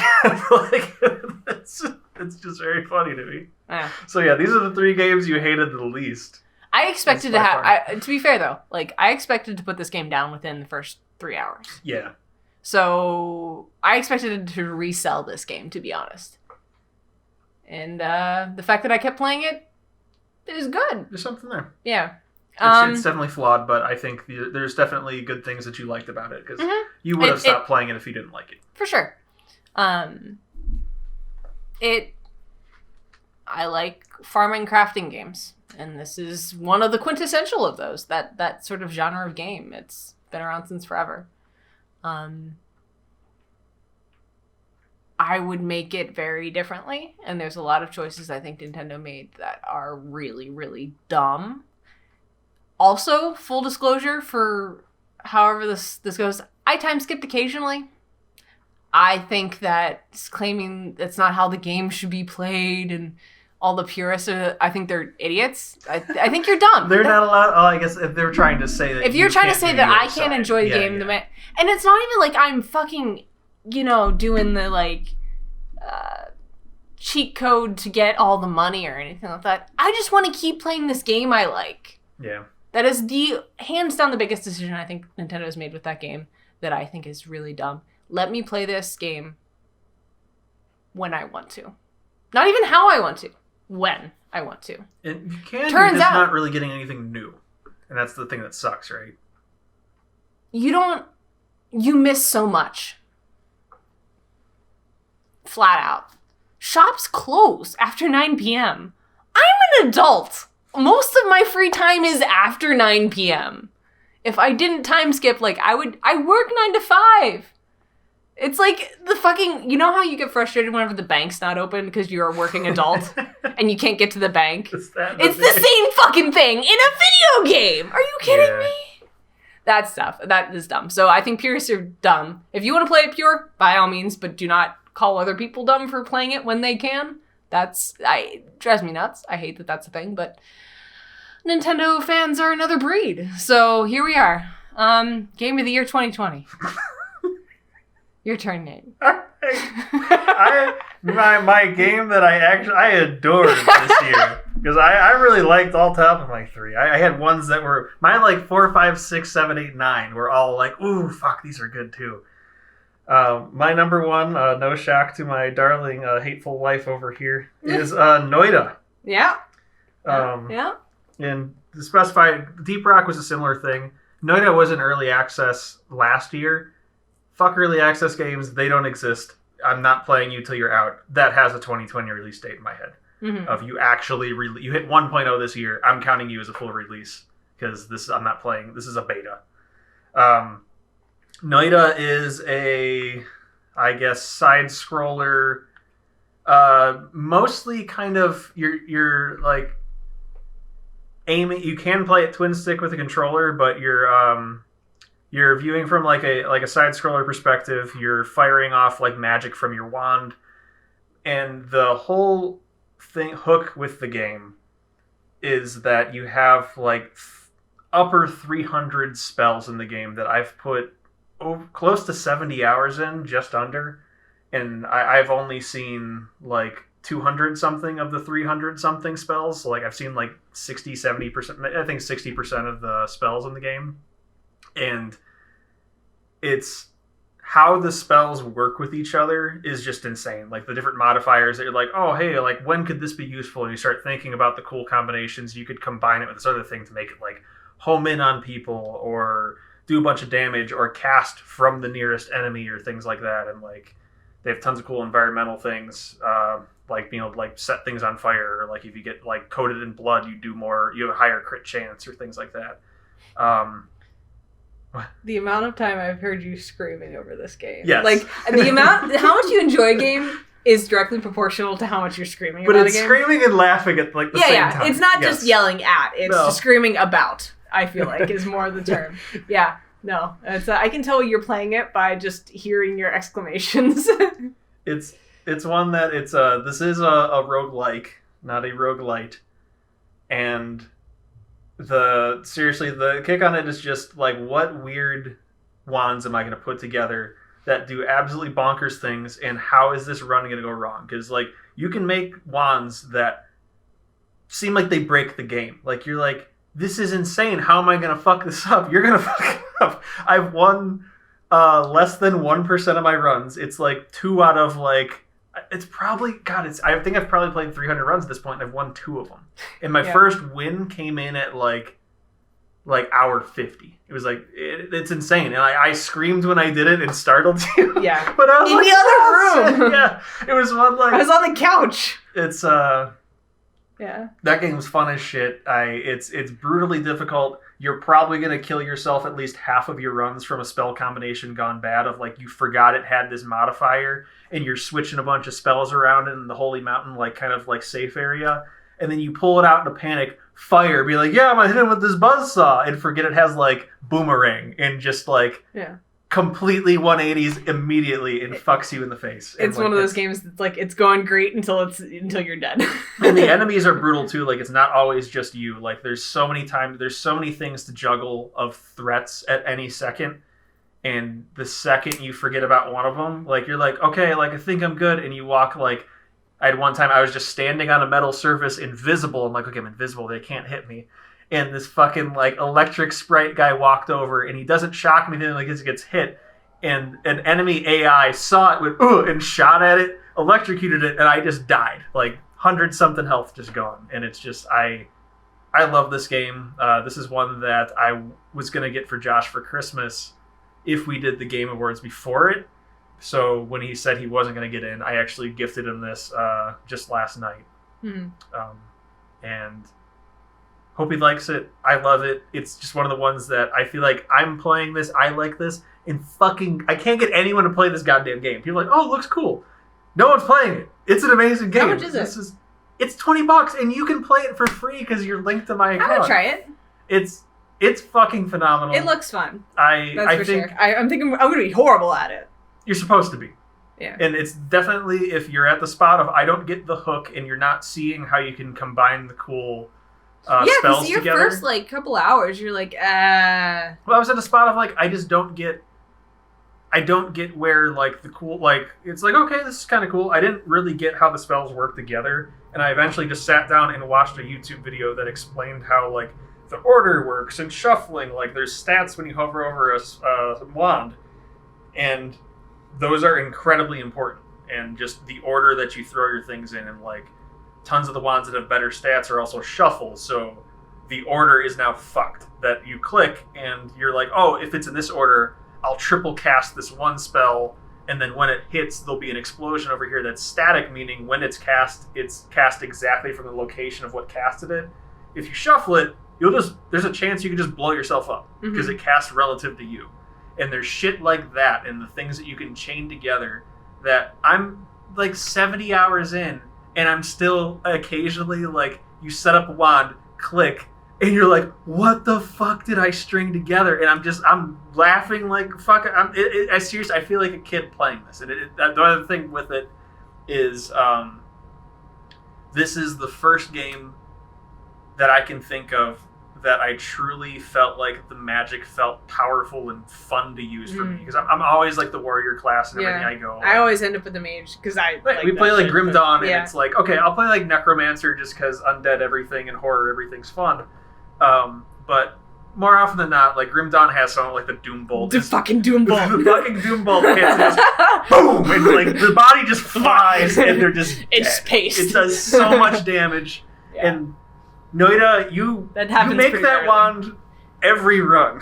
Yeah. And it's like in different ways. It's not that exact one, but it's like typically with something that's crazy OP is something that you're playing with fire of like, okay, I can't ever click this if I'm like near this material or like if this case comes up, and it's just magical, endlessly replayable. Can't recommend enough if you're into roguelikes or if you ever played a video game. It's fantastic. Go play it. You fucking losers.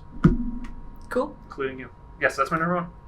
Do your number 3. Dishonorable mention, negative catch-all of 2020. Not being able to fucking finish Ghost Recon. Ooh, shit. That's a good one. That's all there is to it. I cannot believe it is that broken still. Yeah, and just to clarify for us down the line, if we're listening to this, this is the networking issues with Ghost Recon Wildlands are bad to the point that we have like a area or two left on the map. Maybe 2 hours of we gameplay. can beat the game right now. We can go fight El Sueño. We're playing through with Josh, and he's out in Chicago. We need to play over the power of the internet. And Ubisoft's netcode's so fucked that we're on forums that are getting the exact error that he's getting. Like we can't all get in the same game together. Yeah. We can't party up, and we're 2 hours from the end of the game. Yeah. And this is like. And he's tried everything under the sun. He's tried everything. I've tried helping him. We're at the spot of like, do I like fuck with your router and like walk you through it? Which is unreasonable for a fucking video game. The AAA title too. Yeah. Sort of. Yeah. No, that's definitely that one. Solid pick. I wish we could finish that. It's going to be a weird one of like, hey, maybe if we're all in the same spot and still have interest in finishing the game. Yeah. But it's the danger of if you start anything with 3 people and you want to beat it with 3 people, and that's not a short game. And so yeah, I agree. That's a good one. My number 3 dishonorable mention, negative catch-all of 2020 is Battletoads. Yeah. I was so mad. I was so pumped for the game because I really enjoyed. I never got far in the original one. Oh my god! It was a blast. I loved the arcade one. It when Rash got added into like Killer Instinct. I thought he had a really limited move set, but it was like, okay, this is really cool seeing him. Like, oh my god! And then like I remember when they first announced it at one of the E3s of like that even a splash screen of fucking Battletoads. Yeah, you were screaming. I'm screaming, and then like Phil Spencer's wearing a shirt with the Battletoads logo. I'm like, holy shit, it's happening! I love beat 'em ups. This came out. It was a serviceable beat 'em up, and then it had like nearly like WarioWare level just mini games randomly. Like the game didn't focus on the beat 'em up part, which I get you can say in the original one, like it had some kind of genre bending stuff, but it was not as featured as it was in this. No joke, this is a 3-hour game that I think I would say 40-45 minutes are a beat 'em up. Yeah. And the rest is like the worst thing in the world. It's was horrible. it like I forgot what you.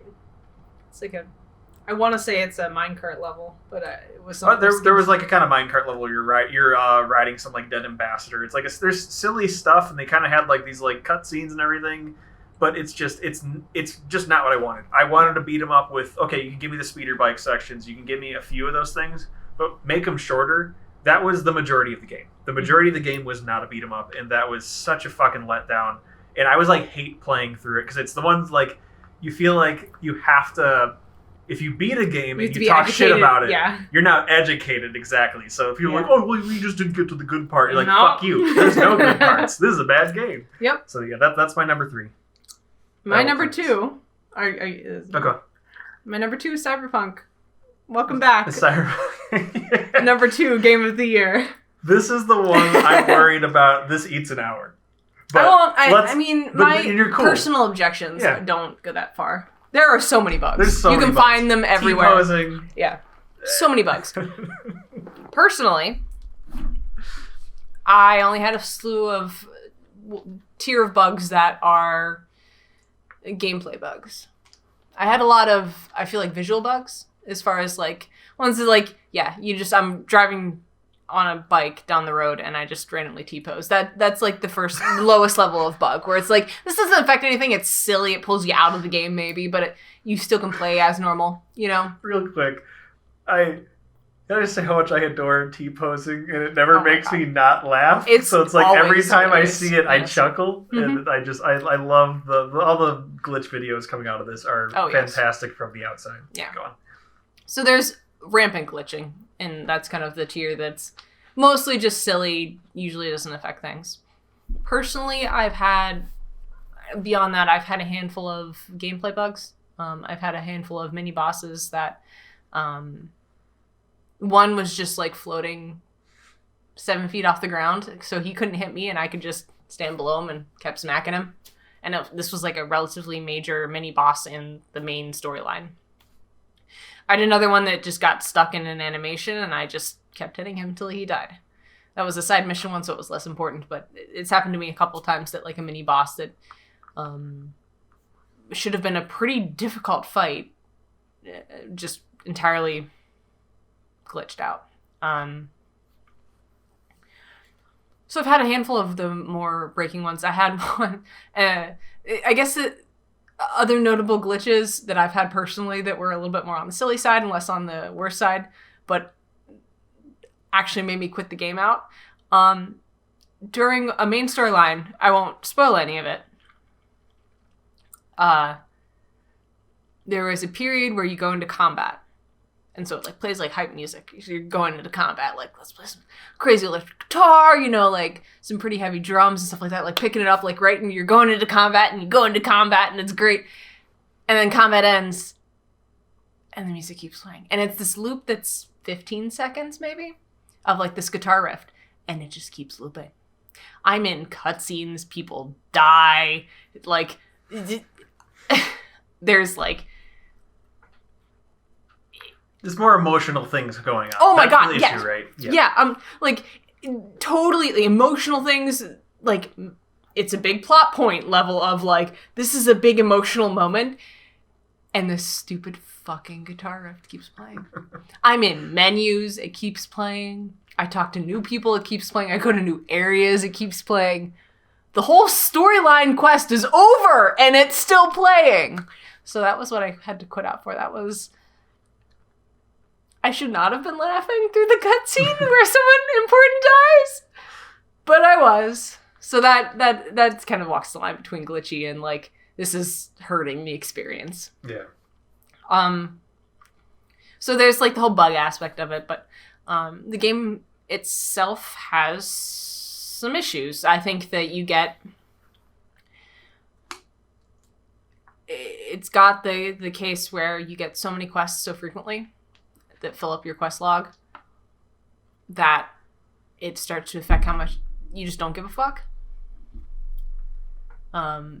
personally, I'm the type that likes to kind of stay on top of that stuff. I'm the sort of person that keeps my emails, no new messages. So like inherently having a quest log that is over 25 quests at any given point, I hate that. But even beyond that, you just start to stop caring. Elsewise, a big issue for me personally, I feel like is more of a an expectation was not set sort of level thing. They made some pretty big declarations about cars early on in their marketing. It was pretty obvious that cars were a big sect. There's a whole chunks of some of the gameplay trailers where they go through cars. Hell, they paid Porsche to put Porsche cars in this game. And the cars and driving is garbage. Yeah. Garbage is a stretch. It's not broken. It's just not good. It's you would think for the amount of hype and the amount of attention they gave cars in the marketing that they would have put a lot more attention into the driving mechanics and made it a little bit more palatable for an enthusiast. And that's kind of my biggest issue. Like, if you don't care about driving and it wasn't a big plot point and it's a means to get around, you won't think twice about it. It works. It's not broken. But because they pushed the marketing so hard, because how much money they must have paid to get a Porsche in the game, like that's like, and yet the driving is still so bad. I mean, the game is in a city. 90% of it is in the city. Do you want to wait in traffic virtually? Because if you try to drive a car around the city, you're sitting at red lights with all the rest of the traffic. You can't just, like, GTA fuck it? That's why I drive a motorcycle around. Because you can't get around the other cars. Gotcha. Like, you just can't get around them. Furthermore, on that tangent, it's a great transition. So you can GTA, but if you run people over on the sidewalk, that, like, flags your, like, police level, which another fun glitch / gameplay bug / this is a horrible design. Police will just appear right next to you. It's instantaneous. There's no, like, to my understanding from what little I've played of GTA, it's like, yeah, okay, you do something illegal, police will try to catch up to you and you can outrun them and just kind of dodge them, you know? And this has that, but unless you are actively going at least 60 miles an hour, they will be on top of you. The second you accidentally fuck something up, cops spawn next to you. Mm-hmm. So, like, you can't just full GTA plow people over on the sidewalk. It's not a serviceable way to play. And yeah, that's a really dumb mechanic that cops spawn on top of you. You can't do anything. Like, there is one example that I will give for that, which I think is honestly more like this game is all about the city that's supposed to be so, like, deranged in this future that, like, everything's fucked up, you know? Everything's overly sexualized, everything's violent crime everywhere and all this stuff. It's a dystopian future. And yet, they don't let you explore that as a character. Like,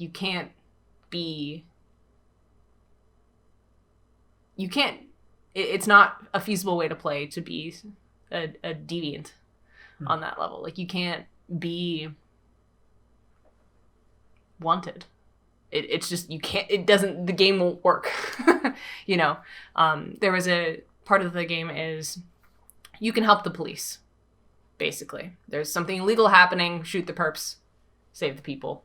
It's a small little mini thing that pops up on the map all over the place. One of those situations, they were like, was it like a biker gang was ganging up on, you know, some dude trying to shake him down for money or something. This is a one-off thing. There's no plot involved. It's just they pop up all over the place, randomly generated. I accidentally shot a civilian in the crossfire. And then died immediately because 4 different cops spawned around me and shot me instantly. And it's just like, this is at least, like, that's just dumb. That's just broken. Yeah. Like, at least give me a chance to run. Like, I can't believe that they pitch so much of this is so centered around, like, oh, this dystopian future that everything's so fucked up and, like, morals are so different, basically. And apparently no one can do anything bad. And you can't. Cops teleport on you. Yeah, everyone else can. It's bad. Because there's so much crime around you, but you can't. Yeah.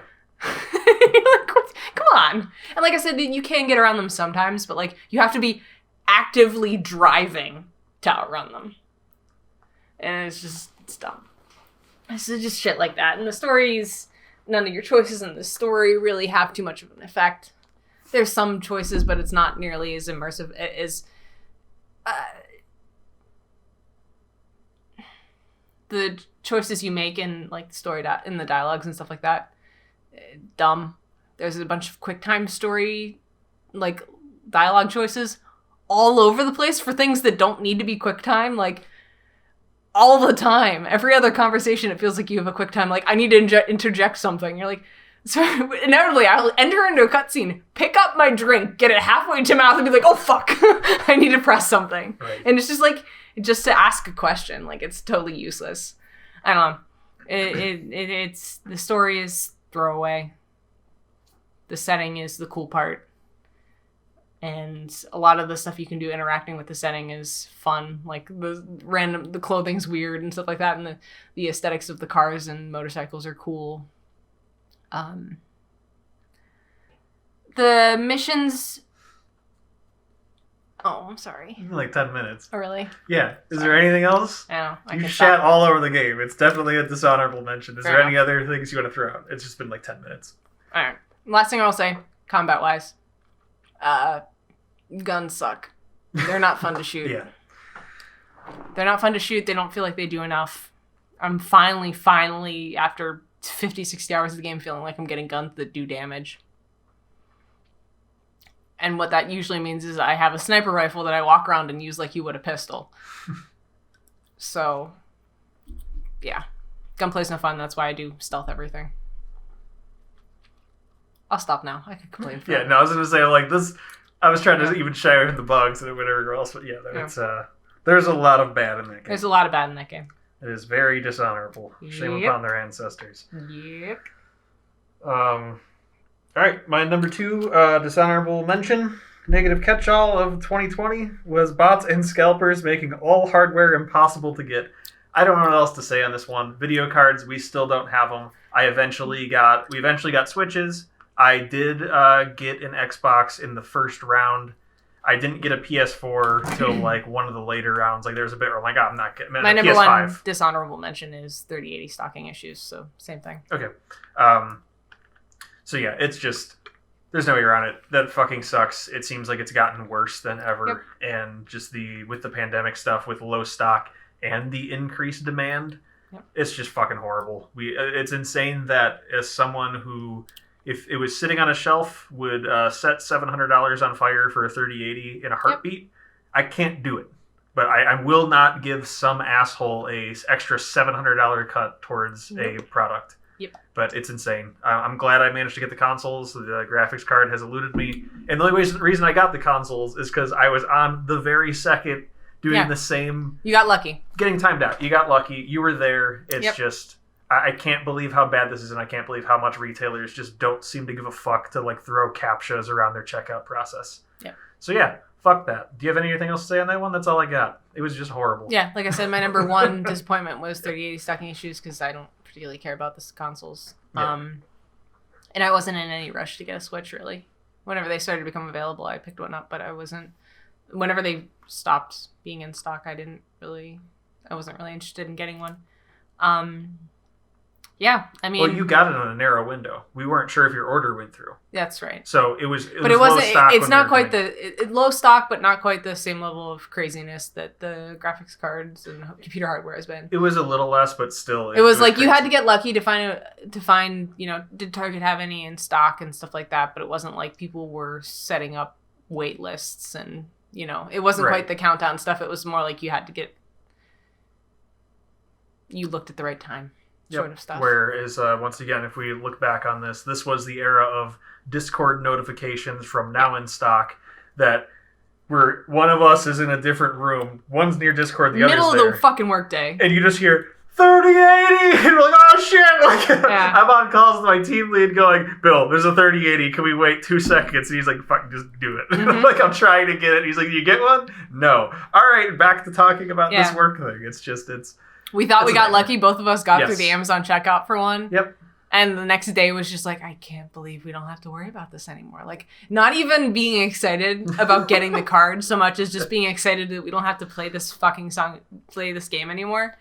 Then Amazon was like, oh, there's been an error. Oh, it wasn't. They were like, oh, we sold too many. We're going to have to cancel your order. And then, there you go. So we're right back. Yep. Even if you get an order and it doesn't mean shit. And fuck 2020. It's horrible. And they're to the point now where the drops are maybe once a month.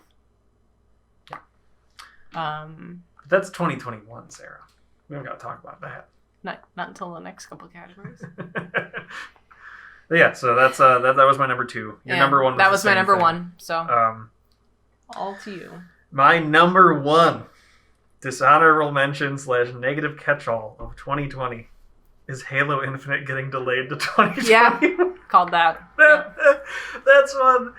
That's a heartbreaker. It was a slow burn because, of course, if the game's in a state that they're not happy about and they think people aren't going to like, and they're like, they don't want to release another Cyberpunk or anything. You don't want to Cyberpunk it. You're like, okay, you want this to be released and be good when it comes out. Yeah. I'm like, okay, like they're delaying it. That's fine. But I didn't realize the one thing with the pandemic was what it's taught me, and just why we tried planning this, which is why I was doing clips of the week videos for all of 2020, or most of it, until I was on vacation and I had a reason to be happy.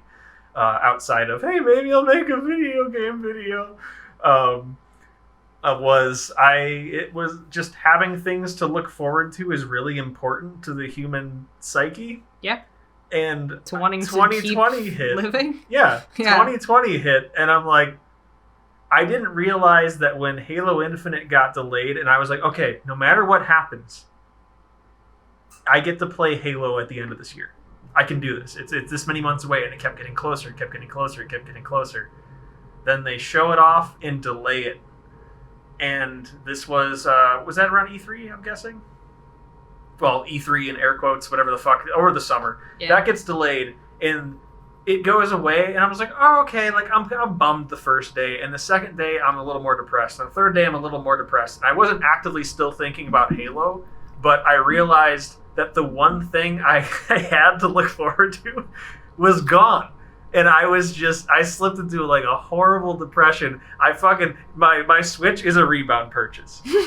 There's no way around it. I bought a Switch like that week. That I realized I was like, I just need something, like literally anything novel right now, because this year it was just horrible. And I realized how much I was just looking forward to playing a new Halo game.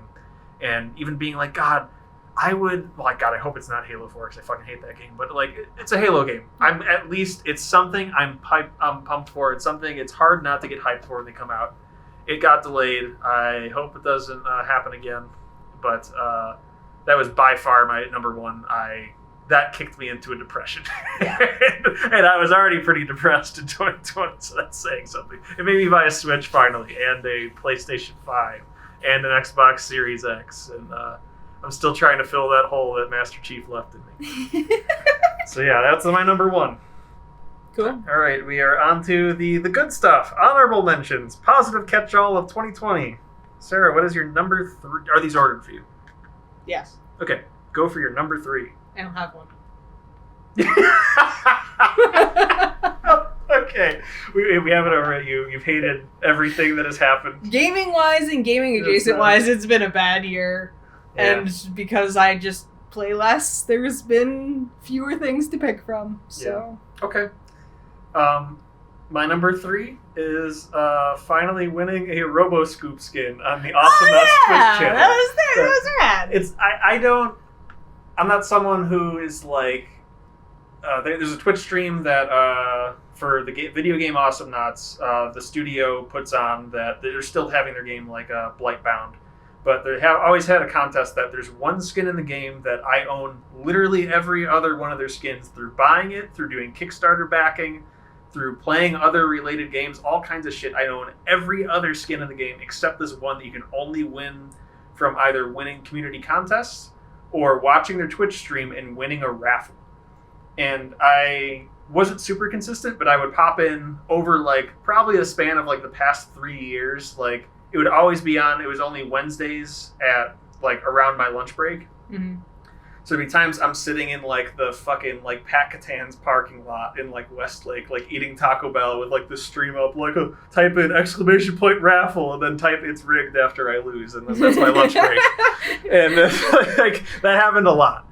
And it wasn't all the time, but we're at a spot that I think Blightbound's doing poorly enough, and Awesome Knots has been out for like fucking 8 years, and there were so few people in there that I was talking to you. I'm like, okay, I have like 1 in 13 odds. Like this is pretty good. And I'm like, oh fuck, it's like 1 in 20 now. And I'm standing so I'm like, holy shit, I won the whatever. And then like right after, he's like, all right, and out of the 3 winners we had today, I'm gonna roll a d6. 1 and 2 are Contra, blah blah blah, or whatever that he rolls, and I won a copy of Blightbound too. So I always joke I used all my good luck on finding Sarah, and I'm the most unlucky. I have one of the most unlucky. You are the most unlucky motherfucker I have ever met. If there's like a prize wheel and 99 of them are exceptional prizes and one is like eat a pile of dog shit, I will get eat a pile of dog shit. If just without fail. I have never met anyone who has consistent bad luck as you do. It's why I hate luck in games. I want skill to be in there. The second there's luck, it's gonna fuck me. It's just how it works. So yeah, I finally won it. It was pretty cool. I have all the skins in Awesome Knots. I did it. That's my number 3. Cool. All right, my number 2 is kind of a throwaway, and maybe hopefully goes along with probably one of yours. But as a household, we were able to get consoles. Like it's been a pretty good year for getting consoles for us. We both got Switches, and you were able to get the PS5 and the Xbox, which I don't have too much of a horse in that race, but that's pretty lucky. Yeah. Given the circumstance.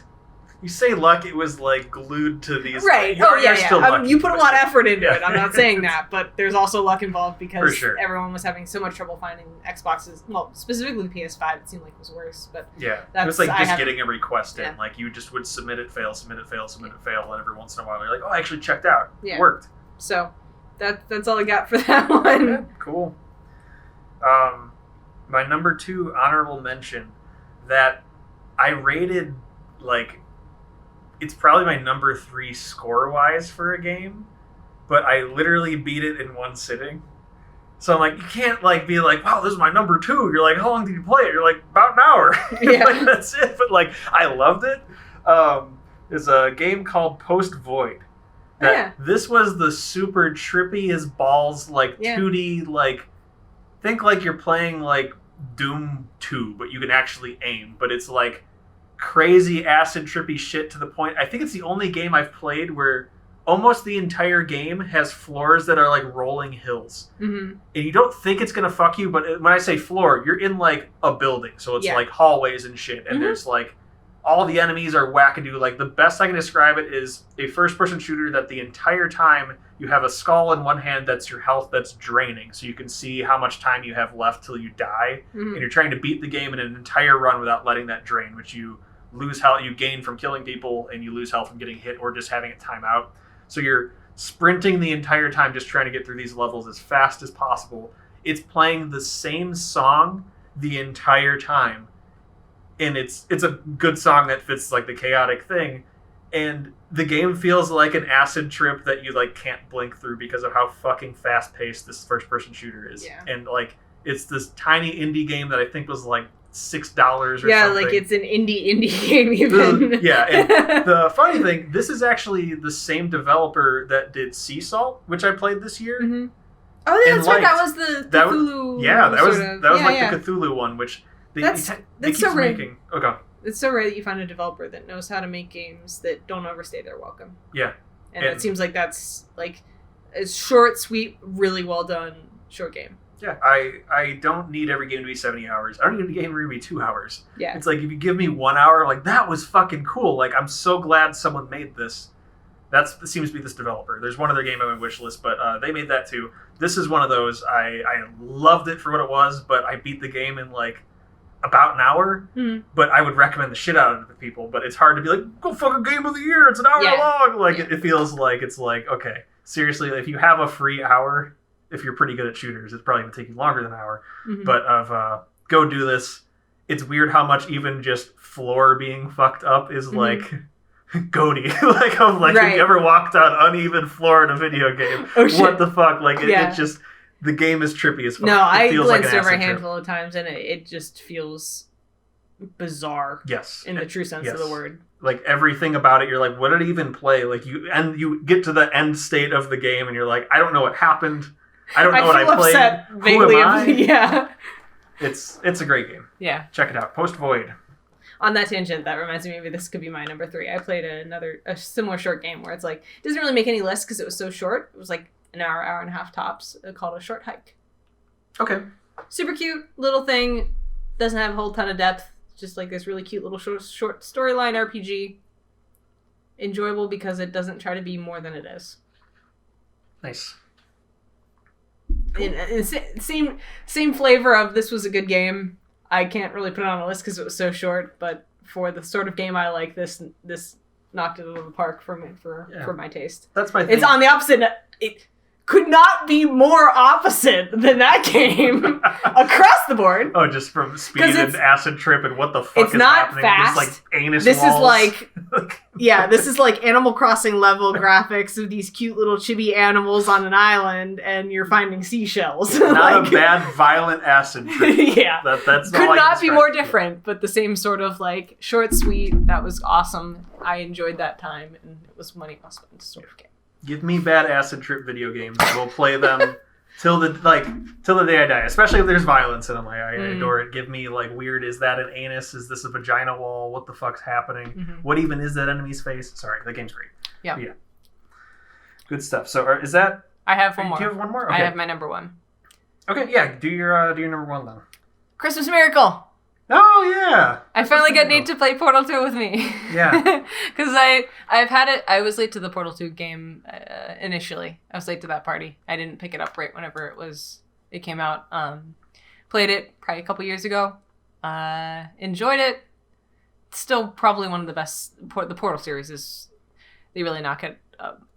I'm sure it's been done backwards and forwards. It's one of the most revered games, probably. It's up there, at least, but they know how to do a puzzle game, for sure. Mm-hmm. They know what works, and they know it's enjoyable. So, being able to finally get Nate to play the co-op version with me, because I haven't played it, and I haven't had anyone to play it with, and I've been wanting it, but you're not a big fan of that series. Well, it's fine. You're just not a big puzzle game person in general. Because our biggest thing we talked about recently that we nailed it down to, at least for me, I need the execution of the puzzle to be tricky. Mm-hmm. Not necessarily just logically I couldn't figure it out. I liked in Portal games, it's always good of like, there's a timing aspect, there's platforming aspect of like you need to be able to, yeah, you're like, okay, I know what I need to do, now I just need to execute it, and it's actually kind of tricky, because for me that's where the fun in games comes in. I will if I never had to do a basic block puzzle to like stand up and get something off a shelf in a game, I never want to do that again. If I didn't have to, I would not mourn its loss. Yeah. So that's Portal's good for that. It's for a puzzle game. I enjoyed it.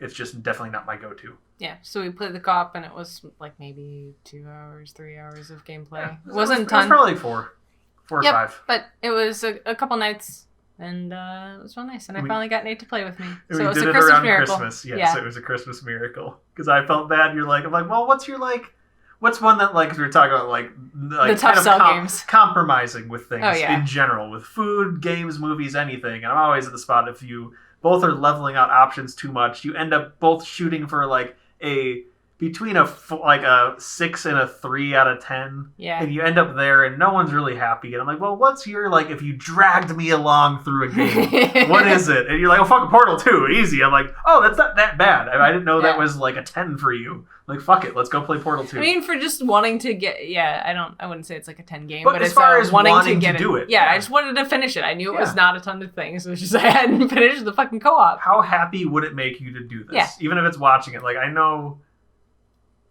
No, I'm not making that concession. The Greasy Strangler's a 10. Fucking Greasy Strangler. God, but making you watch it's an 11. It's been how many years since I've seen it now? And I still just fucking gag thinking about it.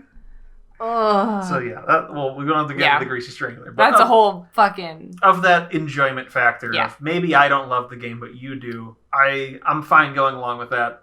It sucks when you're trying to round off all the edges and playing some mediocre thing that I guess checks enough boxes that you're both on paper interested, but on your own would never play this fucking game. I don't want that. I want it to be on paper, one of us would totally play this game. The other person's like, yeah, fuck it. Yeah. Or ideally, both of you love it. But sometimes, those are rare. Yeah. Yep. Cool. And that was your number one? Yep. Honorable mention? My number one, honorable mention / positive catch-all for games, trends, personal experiences, etc. for 2020. Is my fucking hands mostly working? Hell yeah! No, that's awesome. Yeah. So that's true. I forgot that really kind of turned a corner into this year. Because I married you. Yep. And immediately had hand pain. Yep. And I blame you. No. Yeah, all my fault. It's I like right after like late 2018, I had hand pain, which it's funny because like immediately after you're like, okay, like I've had like things you basically like for like any type of like more like almost tendony feeling that it felt like that in my like kind of wrist area, maybe a little in my thumb, kind of base of my thumb. That I was like, oh, there's some pain here. I've been like, oh, the doctor tells me they put you in a splint. They give you a bunch of like Aleve, which was the go-to that the person I went to did, and it worked for like I've had issues with like my wrist or my elbow before, just because I have a fucking desk job and play games for fun. Shout out to fucking Caitlin. Yeah, well, we'll get to there. But been a rocky thing from all 2019 was fucked. I didn't play anything. Late 2019 I got back into stuff. Things started to work. I eventually went back in the downturn, and I was at the spot of, okay, I'm being told to either get surgery, or I guess I try going the Hail Mary route of talk to a yet another person, which I eventually went to 1HP, which is like a physical therapy thing that they market it towards gamers, but let's be real here, it's just online physical therapy, which I was like, okay, I've spent so much money this year on this. What if I give them $200 for the first session, which was the most expensive one because it's a lot maybe to get your story straight, and they eat that money and I go nowhere. I'm like, I'd rather have tried that than have jumped the surgery. And I was on the fence between getting surgery for this pain that kept coming back and trying to someone who I knew that they believed in a more strength-based exercise approach to recovery instead of just stretches and inactivity and bracing, and like different creams and shit to put on to anti-inflame it. No, their stuff was all like, there's still like icing and stuff, but so much of the focus was just on exercises and getting your hands strong again, because I lost so much mobility in my hands just from having them braced and not doing anything. I think that seriously took such a mental toll, and I'm so happy that like I stopped working, which I still had to work because it wasn't bad enough that I could fully claim disability, because technically I can, it just hurts. But I wasn't recovering. And then with the help of Caitlin at 1HP, one of the fantastic physical therapists, my hands are doing much better. Every once in a while I have issues, but I know what to do when it comes up. It's ice it, maybe rest it for a day, take maybe a day off for physical therapy, but I'm at a spot that like every other night I do like a 15 to 20 minute routine, which if that's my sentence for the rest of my life, fuck it, I'll take it. If it means I can do my main hobby and work without, that's the other thing. Working was painful. Everything was painful. There's nothing worse than finishing a workday, going home and watching fucking paint dry. Like I can't imagine this pandemic if I couldn't game, because you can't go anywhere. I can't do anything. It was just watch things, and that seems like I like movies, but goddamn, they get sold quick. So yeah, fuck yeah, my hands work. The only other thing I will say on that is that I feel like, from my outside perspective, one of the most valuable parts of using like 1H, was it? 1HP. Yeah, was that they didn't immediately dismiss gaming. Because the number of people and doctors and everyone you talk to were just like, oh yeah, just stop gaming.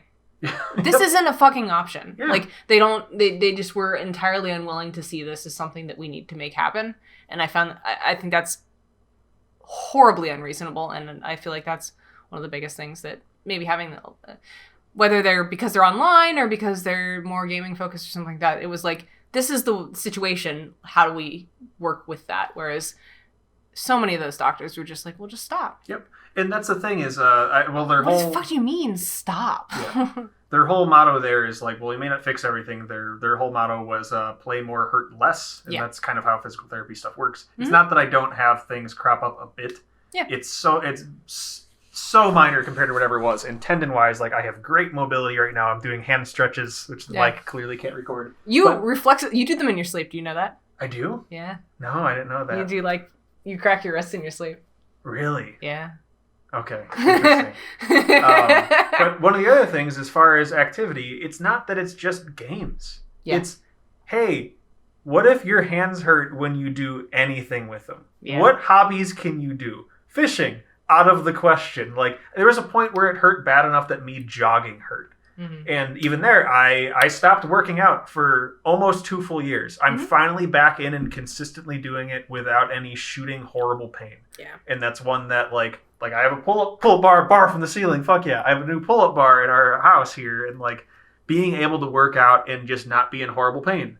Yeah. And, like, that was the other barrier that I was getting into of, like, okay, maybe I can do some light gaming, but I would try to work out in my hands would be in shooting pain. It's like, that's not good. I should be able to keep myself healthy. So, yeah. Fuck yeah, my hands work. Thank you, Caitlin at 1 HP. Amen. Number 1 of my honorable mentions. All right. Next category? We are at most anticipated games of 2021. Are yours ranked? Yeah. I have one definitively anticipated one, and then the other 2 are kind of smaller ones. Just pick one or the other for number 3. Number 3 is Coral Island.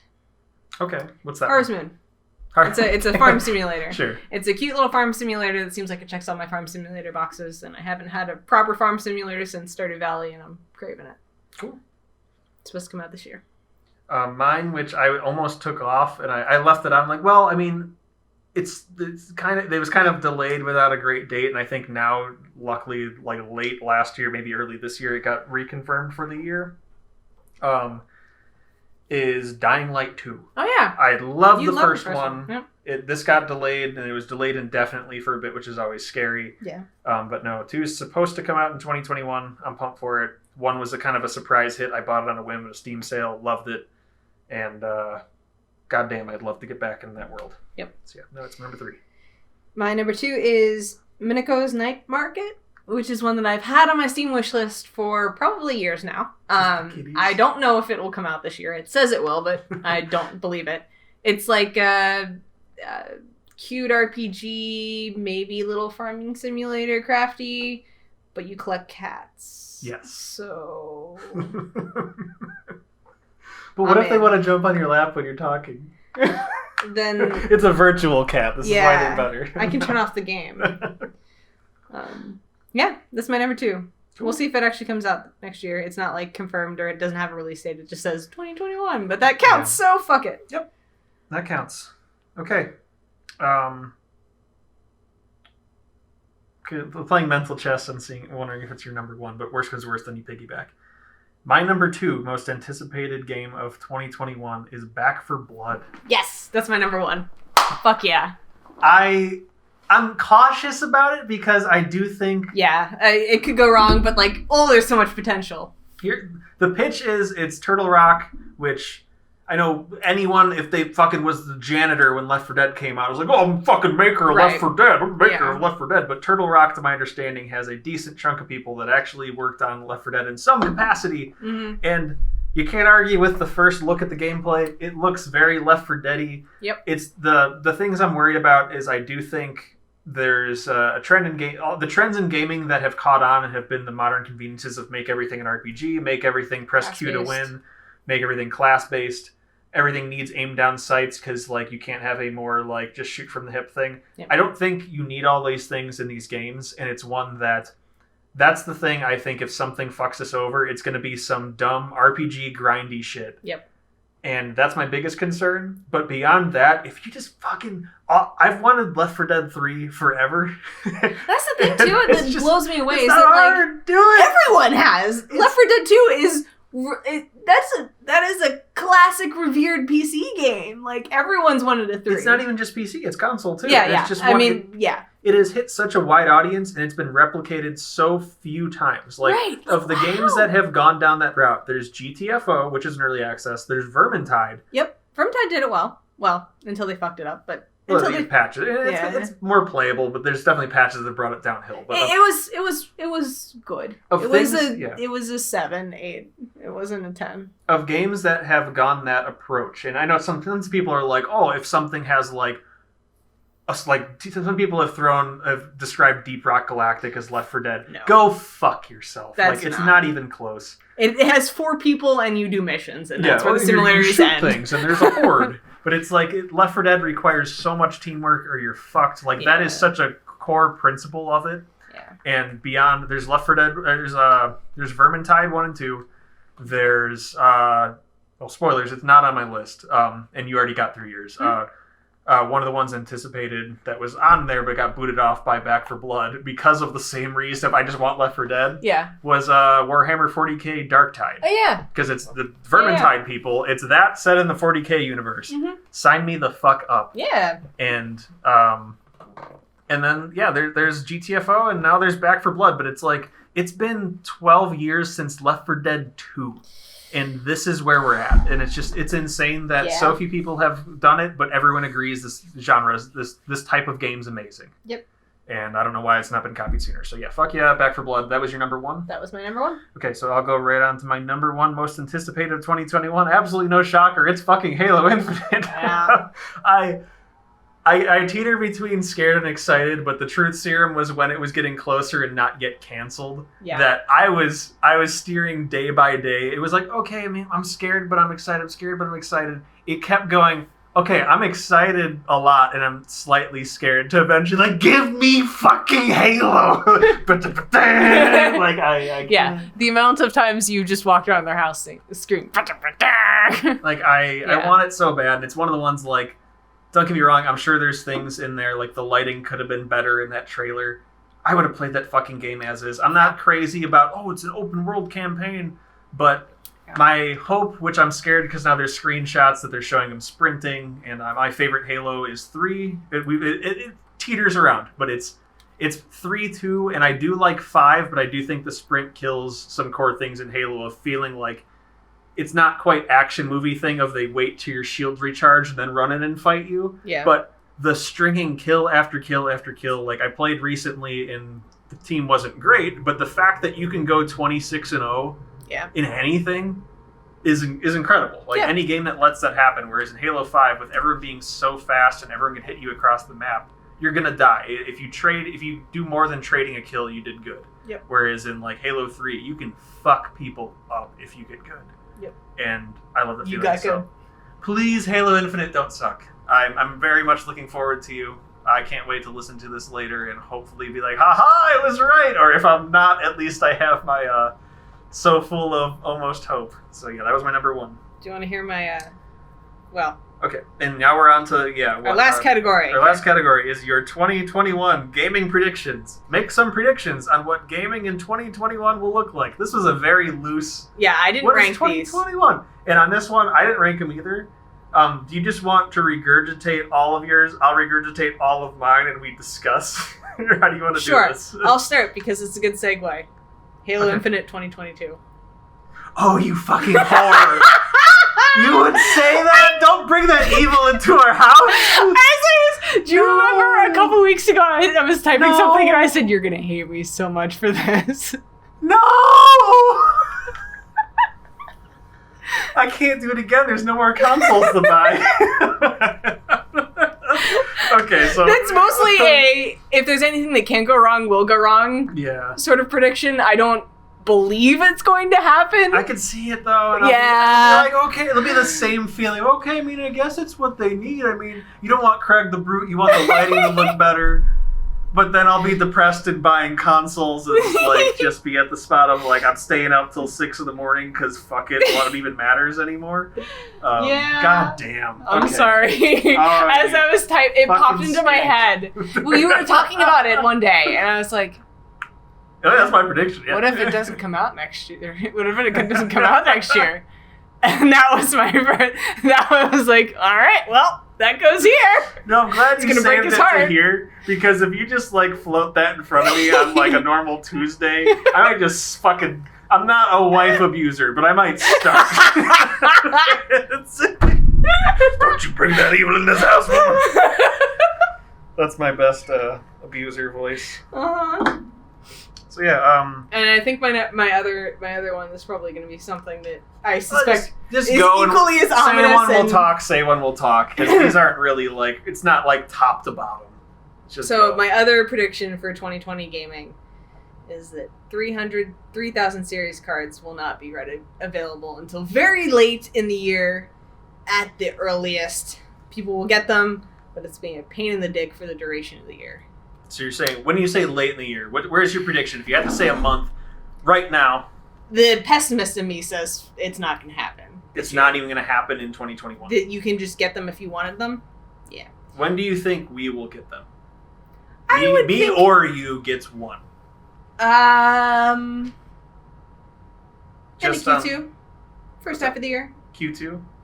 Yeah. Pick a specific month. Call your shot. It's more impressive that way. You don't have to pick a day or anything. Be like, oh, fuck it. This month. April? April? Okay. Who do you think's going to get it? Probably you fucking bot whore. See, Halo Infinite denier? I hate you! Why would you say that? Go on.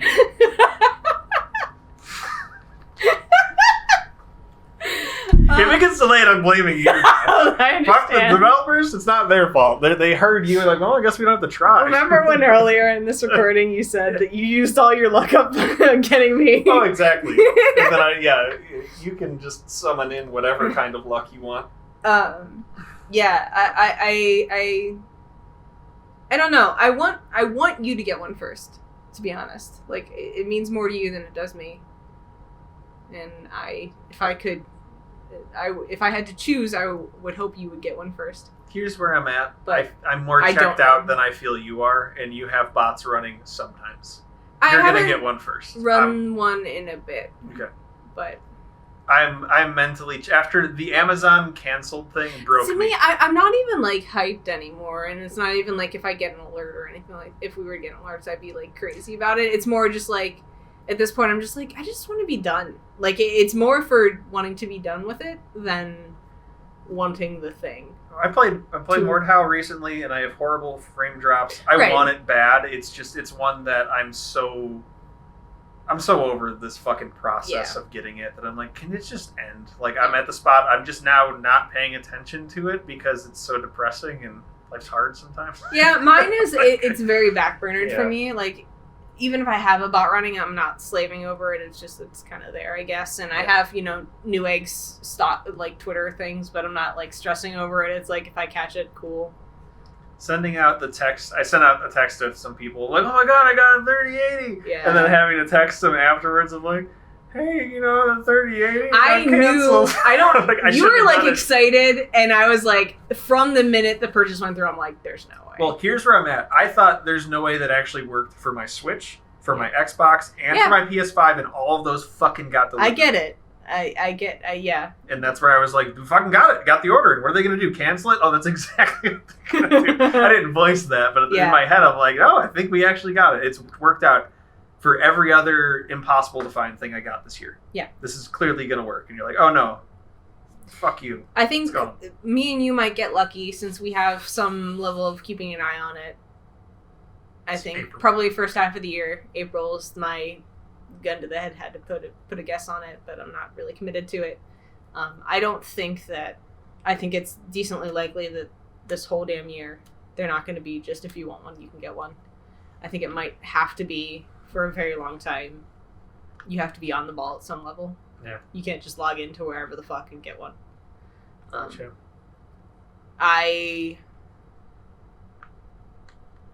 Because keep in mind, there's they haven't released the 3080 Ti yet. Like they keep adding more cards, and they can't even keep supply of the ones they do have out. Mm-hmm. That's true. So, I don't know. Like, I'm more motivated than you are. Like, a part of me apparently people have been getting them from Micro Center in person relatively frequently. Since we already had COVID, part of me is like, just fucking, I'm just gonna get up at 6 a.m. one day and get these for us so we don't have to fucking think about it again. Like, it's wanting to stop the suffering more than wanting the end product thing for sure at this point. So, but I mean, EVGA is apparently still honoring their things, their wait list, wherever the fuck we are on that wait list. Maybe we'll get lucky there. Because I know someone who got it that way. Who knows? Cool. You got any other predictions? Those are my only two. Okay. Here's my bold predictions for 2021. Do you have any for the stocking issues for the 3080? How about you? No. No? Okay.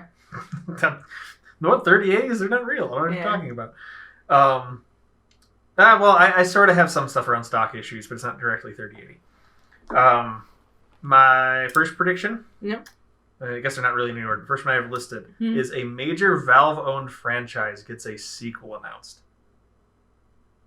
Half-Life 3, Team Fortress 3, and these are examples. Dota 3. I put Counter-Strike Champions because that's the biggest thing I could see actually happening because of like fucking Valorant being a thing. Yeah. But of like already like Half-Life Alyx came out of fucking nowhere. Yeah. I'm saying that there's a sequel to one of these. I would have counted Half-Life Alyx if it came out this year. So I think even that being a thing is like, holy fuck, they're still making games. Yeah, they actually have put some money into this in recent times, sort of thing. There's part of me that wants a fuck me, fuck you on Left 4 Dead 3 just showing up because of Back 4 Blood. Yeah, like, oh, you're trying to make our game? Fuck you. This is it. It's better. I'm like, no, you're not aiming down sights. Fuck that shit. Yeah. What are these dumb quips that they're saying in the middle of this? No, it's this. They're probably, it's gonna. I'm trying to be negative, but I'm worried about Back 4 Blood. I'm excited, but I'm worried. Tired but wired, Sarah. Cautiously optimistic. Tired but wired. So that's that one. My second prediction on my list is that some budget indie game ends up beating Halo Infinite for my 2021 game. Yeah. That tends to be the case. Like, realistically, no, it is $20. Mordhau was my 2019 game of the year. $30. Yeah.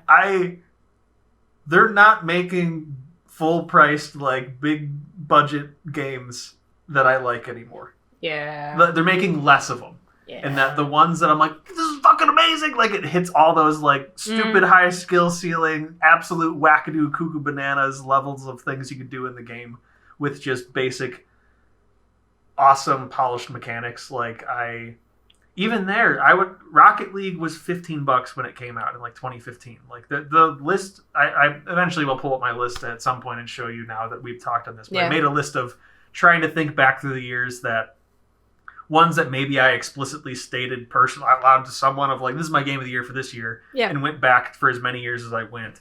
And there's some big budget ones, but it like stops at like 2011 with Gears 3. Yeah. And then from there, it's like, fuck, like, everything I like is, like, some indie game. Yeah. Like, it's just, it's a weird thing. Yep. So that was my second, I guess, prediction. Next one. This is supply related. Continued supply issues drive a surprising amount of people to streaming services like Stadia, xCloud, and PlayStation Now. I think that's already happening. I've seen more than one conversation in my various Slacks about streaming services. It's because we're probably already seeing it happening. Well, keep in mind, I did make this prediction, before this stuff. Yeah. But, I did. Yeah. But if like that, it was a thing when it's announced. Like, who the fuck would want this? Like, I just have a console. I just download things in my console that I physically have in my house.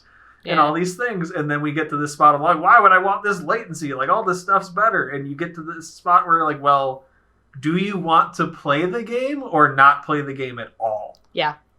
And I think a bunch of people are going to get in on that door and then eventually go, well, I mean, I already bought some stuff through this either service or maybe, God forbid, on the platform. I hope people aren't fucking doing Stadia. It's the worst model ever that you're buying specifically in that platform on top of paying for the service. But I could see once their foot's in the door that maybe they just keep eating the punch of, well, I'll just pay $60 and just have it here. Okay, I'll just pay $60 because they don't want to eat that like $500 punch in the gut of a PS5 with a disc drive or anything. So that's my prediction there. I don't like it. And speaking of don't like, this was the one that when you're like we were talking about your Halo Infinite prediction, which I could see happening. This is my like doomsday scenario that I'm like, oh no. But at the same time, it could be cool, and if it sways me at that point, you're like kind of mad it exists. But at least that they're offering something that hopefully is good. Epic Game Store. I was just thinking I had something for them, so go for it. Epic Game Store starts a Game Pass-like service that includes all their timed exclusive games. Think of how many they've poached. Fuck Epic Game Store. Could you see that happening? I could. They will do. They're giving away free games left and right. It's just the dumb. Okay, buy it on our shitty store that has no controller support that has all these things. But if it was down to, well, let's say you sign up for something like Game Pass for $10 a month, and you can play all of Mortal Shell. You don't own it, but would you pay $10 to beat this entire game on our store? I'm like, fuck, I'd do it. If they wanted to go that route, which you have things like Microsoft like buying all these shit and everyone going to these like kind of streaming platforms and the Netflix type things always being what things are going towards, I could see that happening. And I would definitely put money on Epic Game Store doing something that's just another just. You know it's something, but you have to, of course, with that. But that is my calling my shot, because I see things like Game Pass being praised, and everyone's trying, like Sony's trying to work some of that stuff into PlayStation now. They actually everyone have wants subscription, everything. That's how companies want to make their money. And it's one that I could see if you're already poaching games for a limited time to indefinitely for some. Like, fuck, where the fuck's Samurai Showdown? Where is it? It's not on Steam.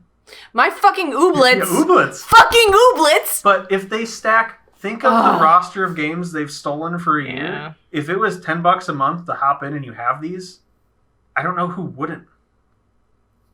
And it's like a gross thing just because as someone, like I own so many controllers. Yeah. And I like using them in weird ways, and I fuck around with the Steam settings for like the controller settings. I love being able to actually review games and gift games and all the cool things that come with Steam. Steam Remote Play. I'm playing Wizard of Legend with Josh. He's in fucking Chicago hosting it off my machine, and it fucking works. Yeah, there's no way you cut it. The Epic Game Store just has no features. Their feature like deplete. It's the most bare bones thing, but they have such deep pockets that it doesn't fucking matter. Yeah. And it's just that's the thing. I'm worried they're going to kind of lean on that, and it's like, okay, well, it's cool I'm playing these, but I would rather just buy them and have them on a platform that there's no way around it. It's superior. I know people are like, whoa, people hate Epic for no reason. You're like, have you ever played a game and the controls suck, like they're horrible, and you would not play it? Like, that's one for me with trying to avoid repetitive strain injuries in my hands. Yeah. I set up auto fire for games all the fucking time. Yeah. Instead of like pull the trigger 800 times. Like, can I just hold it? Enter the Gungeon was one that if you held it, you fired slightly slower than if you spammed the ever-loving shit out of it. Mm-hmm. And it's like, okay, I'm glad Steam lets me do that so I don't physically injure myself trying to play a game. I mean, take that a step further. It's accessibility to various people who have handicaps. Like, absolutely. It's accessibility. I don't... yeah.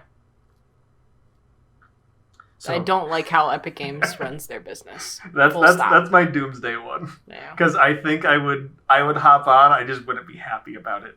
And like, fuck, like the second you think of that, you're like, oh, that's a product they should sell. They're gonna do it. They've thought of it. There's no way they're not like, hey, how do we get a subscription thing? Because I was trying to think of if I see Valve ever doing that with Steam, and I don't. I think that their stuff is too...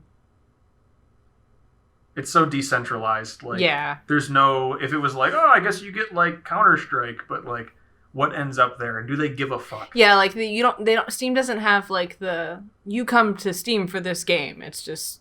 because that's what kind of really helps, I think, like Microsoft subscription services, because they have those couple titles that everyone's like, this is the game I play on Xbox, on PC, or whatever. And that's the cool thing with Microsoft is the cross-play built in with stuff too. Yeah. So it's pretty sweet with that. Yeah. Yeah, that's my... They actually fund their games and don't just Yeah, they don't poach them. Buy them as they're launching. A week before they're launching, and then go, oh, well, I mean, I guess if you already pre-ordered it on Steam, we'll give you Metro Exodus. But if not, go fuck yourself.